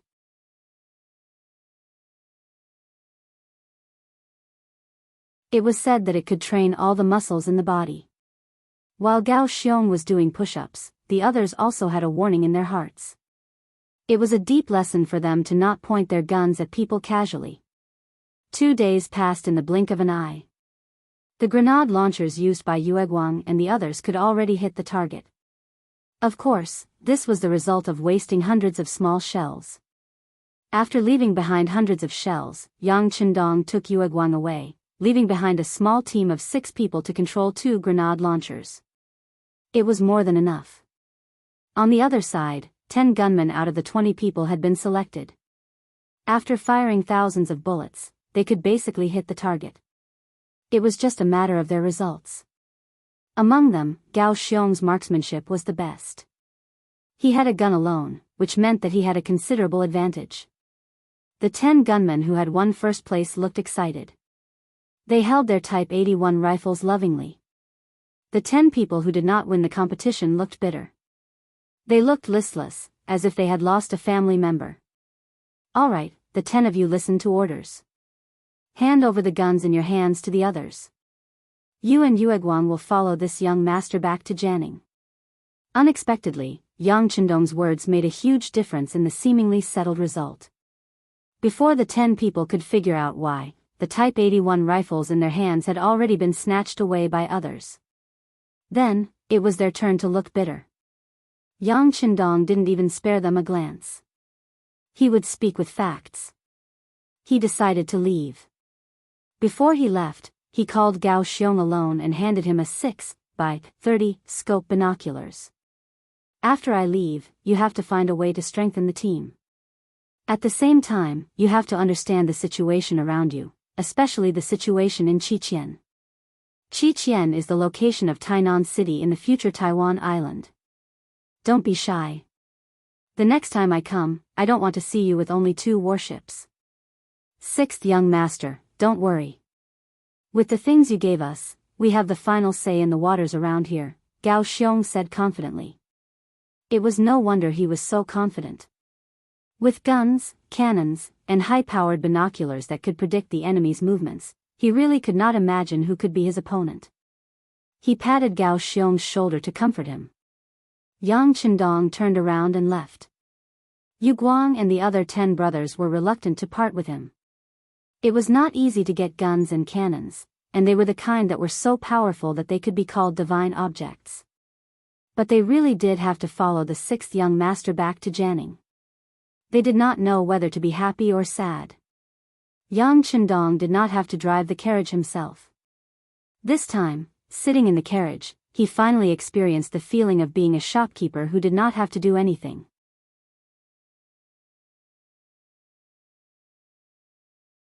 Even when they stopped to rest along the way, there were people who brought him food and drinks.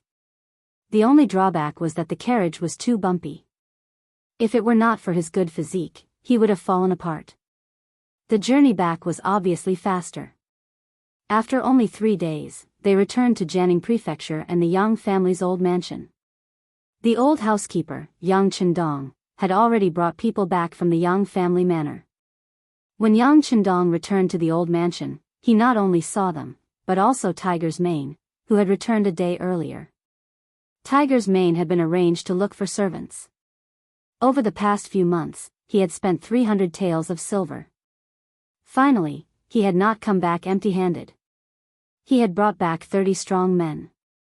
Young master, you're finally back. When she saw Yang Chendong enter the backyard, Xiao Yin had already rushed over with tears streaming down her face. If it were not for their statuses, she probably would have thrown herself into the young master's broad embrace. Hee, young master, aren't you fine? Don't cry.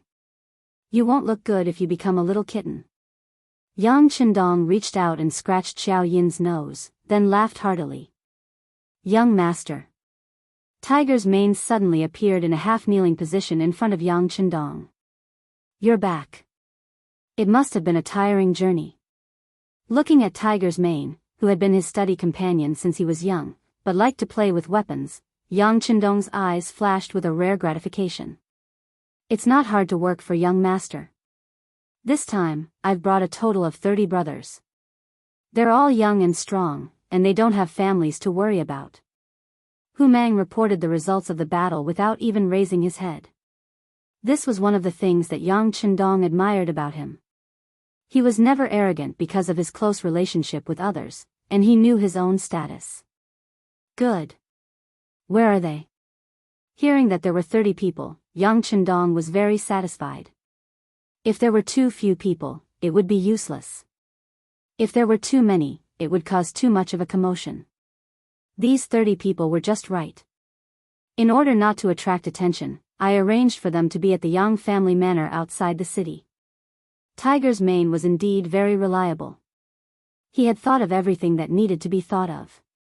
This made Yang Chendong even more gratified. Let's have a meal together, then go take a look.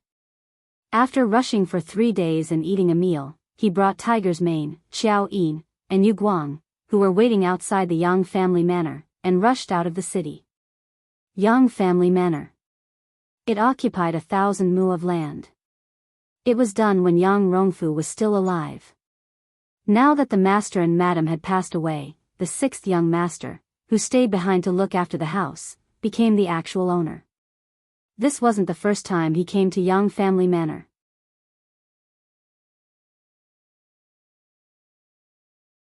He had come here many times when he ran in the past. It was the girl that Tiger's mane liked. Her parents were tenants of Yang family manor. As soon as he entered, Yang Qindong instinctively asked jokingly, "Have you seen Feng Er?" "Not yet. I entered the manor last night. I didn't have time." It was rare for Tiger's mane to blush. Give Tiger's mane 20 taels of silver. Let him buy some suitable clothes for Feng Er. After the new year, propose marriage to Feng Er's parents in the name of the Yang family. Yang Qindong laughed loudly. He was clearly in a good mood. "Thank you, young master." With a plop, Tiger's mane, who was driving the carriage, suddenly jumped down and knelt on the side of the road. "All right, come up and drive your carriage." "Oh right, tell this young master about those people." "Yes." After Tiger's mane agreed, he turned and jumped onto the carriage. As he drove, he said, 28 of them are the subordinates of a man called Tingshan. They were originally bandits, but because the taxes were too heavy, they couldn't live in the mountains. They have seen some blood. Most importantly, they have a good foundation and have trained a bit. When I went and told them that I would give them a new way out, they all followed me. Oh right, according to what young master said, there were originally more than 10 people. They didn't want to follow me, so I gave each of them 2 taels of silver to let them go. On the way back, we met a man called Ling Song. The funny thing was that he wanted to stop our group of 30 people by himself. We fought on the spot and he really knocked down 5 or 6 of our brothers. But in the end, we still managed to hold him down. He even shouted that he didn't eat his fill. Otherwise, our group of 30 people might not be his match. Oh right, this person was born in the army. It was only because his money and food were embezzled by his superiors that he couldn't live anymore. He escaped and just happened to run into us. Interesting. Yang Qindong listened to Ling Song's story and became curious. He really wanted to see what this person was like.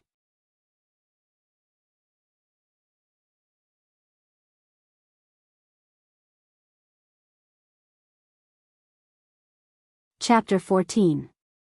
The journey from the city to the Yang clan manor was only about 20 li, so it only took them about 2 hours to reach the manor. When the villagers saw that it was the 6th young master's carriage, they naturally stood respectfully on both sides. They were all grateful to their young master. Especially recently, the 6th young master would bring some good things to share with everyone whenever he came to the manor. He didn't look down on them at all just because they were masters and servants. Just this respect alone made everyone have a very good impression of him. This time, the carriage didn't stop and kept going deeper into the manor. There was a forest there that covered an area of about 50 mu. Ling Song, Ting Shan, and the others were arranged to stay there. When the carriage reached the forest, it stopped. Behind them were Yu Guang and 10 others. However, they were all out of breath from running all the way here. They lacked training. Yang Qindong looked at Yu Guang and the others and couldn't help but shake his head. They didn't even have to bear any weight. Otherwise, he didn't know if they would be able to run all the way here. Tiger's mane stopped the carriage and stood behind Yang Qindong with Xiao Yin. Then, a sharp whistle sounded. The sound of moving could be heard from the forest. Following that, 30 people dressed in all kinds of clothes rushed out of the forest. After these people appeared, they were all in different shapes and sizes. Some leaned against a tree to rest, some watched from afar, and some sat on the ground with a leaf in their mouth as they watched curiously. There was even a figure that directly ran past the crowd and rushed towards the carriage. "You're courting death." Seeing that someone was actually rushing towards the young master, Tiger's mane's eyes widened. Then, he moved forward to block the person. Bang bang. In the blink of an eye, the two punched each other. Tiger's mane took 2 steps back. He saw that the black figure had already passed him and rushed towards Yang Chendong. Protect the 6th young master. When Yu Guang and the others saw this sudden scene, they were stunned for a moment. Then, they seemed to have thought of something and rushed over from all directions. However, before they could arrive, the figure had already started fighting with Yang Chendong. A long fist flew towards Yang Chendong's face. The fist had yet to arrive, but the sound had already arrived. No one doubted the power of this punch. If it hit the body, even if it wasn't a serious injury, it would be at least 2 or 3 months. However, Yang Chendong only took a step back and tilted his head slightly to avoid such a fierce attack. After the first punch failed, a long elbow attack came from the side. This time, it was aimed at Yang Chendong's lower jaw. It looked like it was going to break it.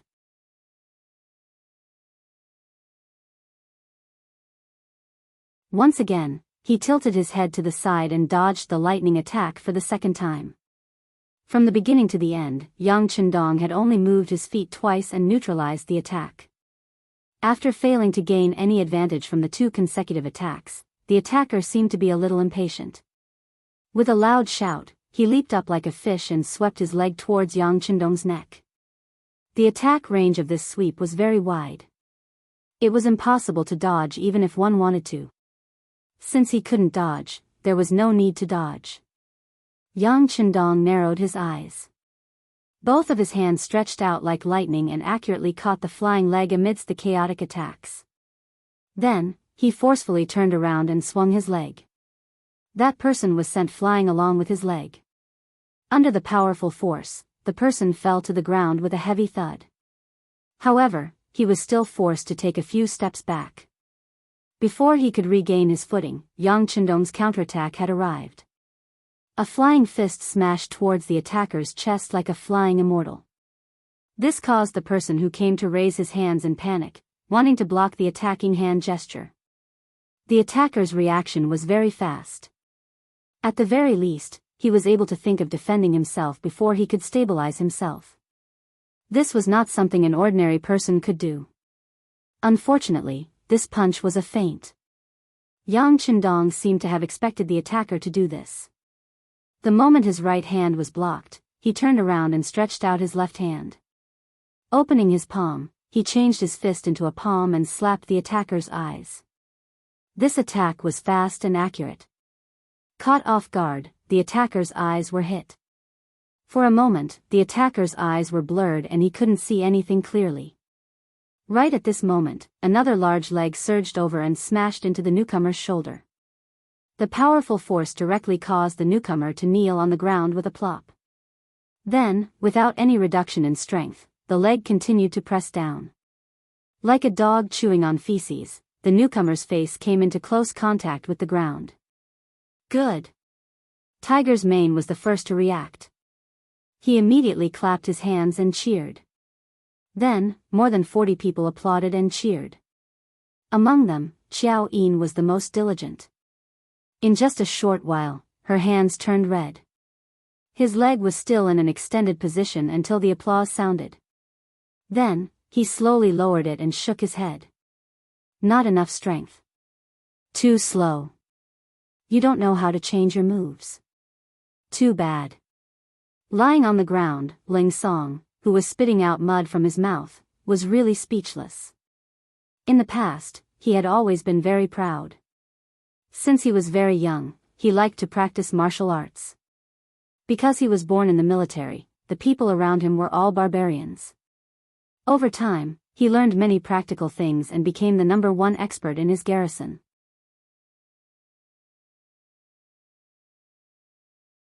It was this achievement that made him very proud. He once thought that the heroes of the world were nothing more than this. If he was born in the era of Emperor Taizu, Zhu Yuanzhang's era, he would definitely be in existence like Su De and Chang Yechen. That was why he was always dissatisfied. In the end, when he found out that his superior had embezzled his pay and wanted to have no children, he left the camp and wandered the world. That was until he met Tiger's Mane, who was looking for someone. He fought against 30 people alone and was defeated in the end. He thought that it was because he was always wandering around and didn't have enough to eat. When he heard Tiger's Mane bragging about how powerful his young master was, how could he be convinced? He followed him and attacked when they met. He wanted to prove his strength and prove Tiger's Mane's ignorance.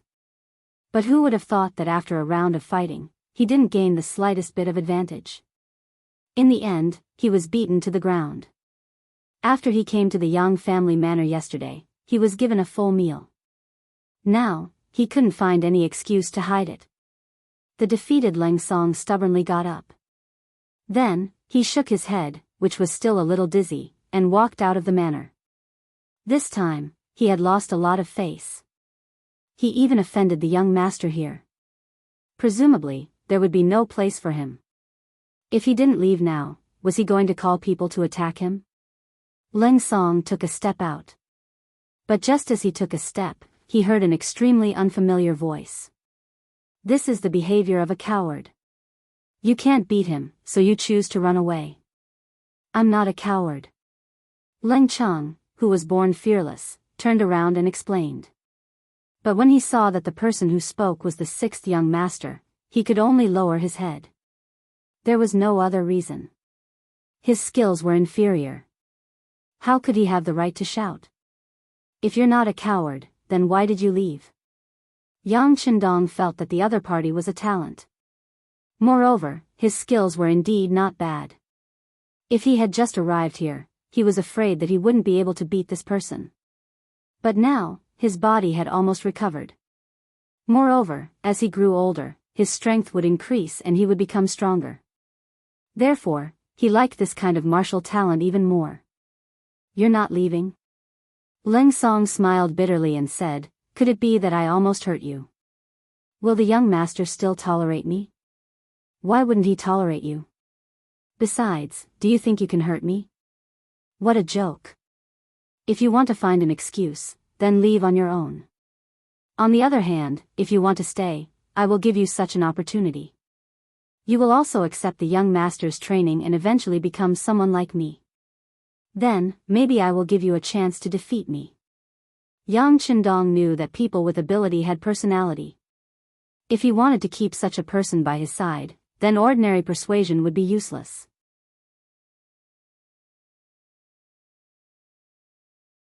It was better to provoke him.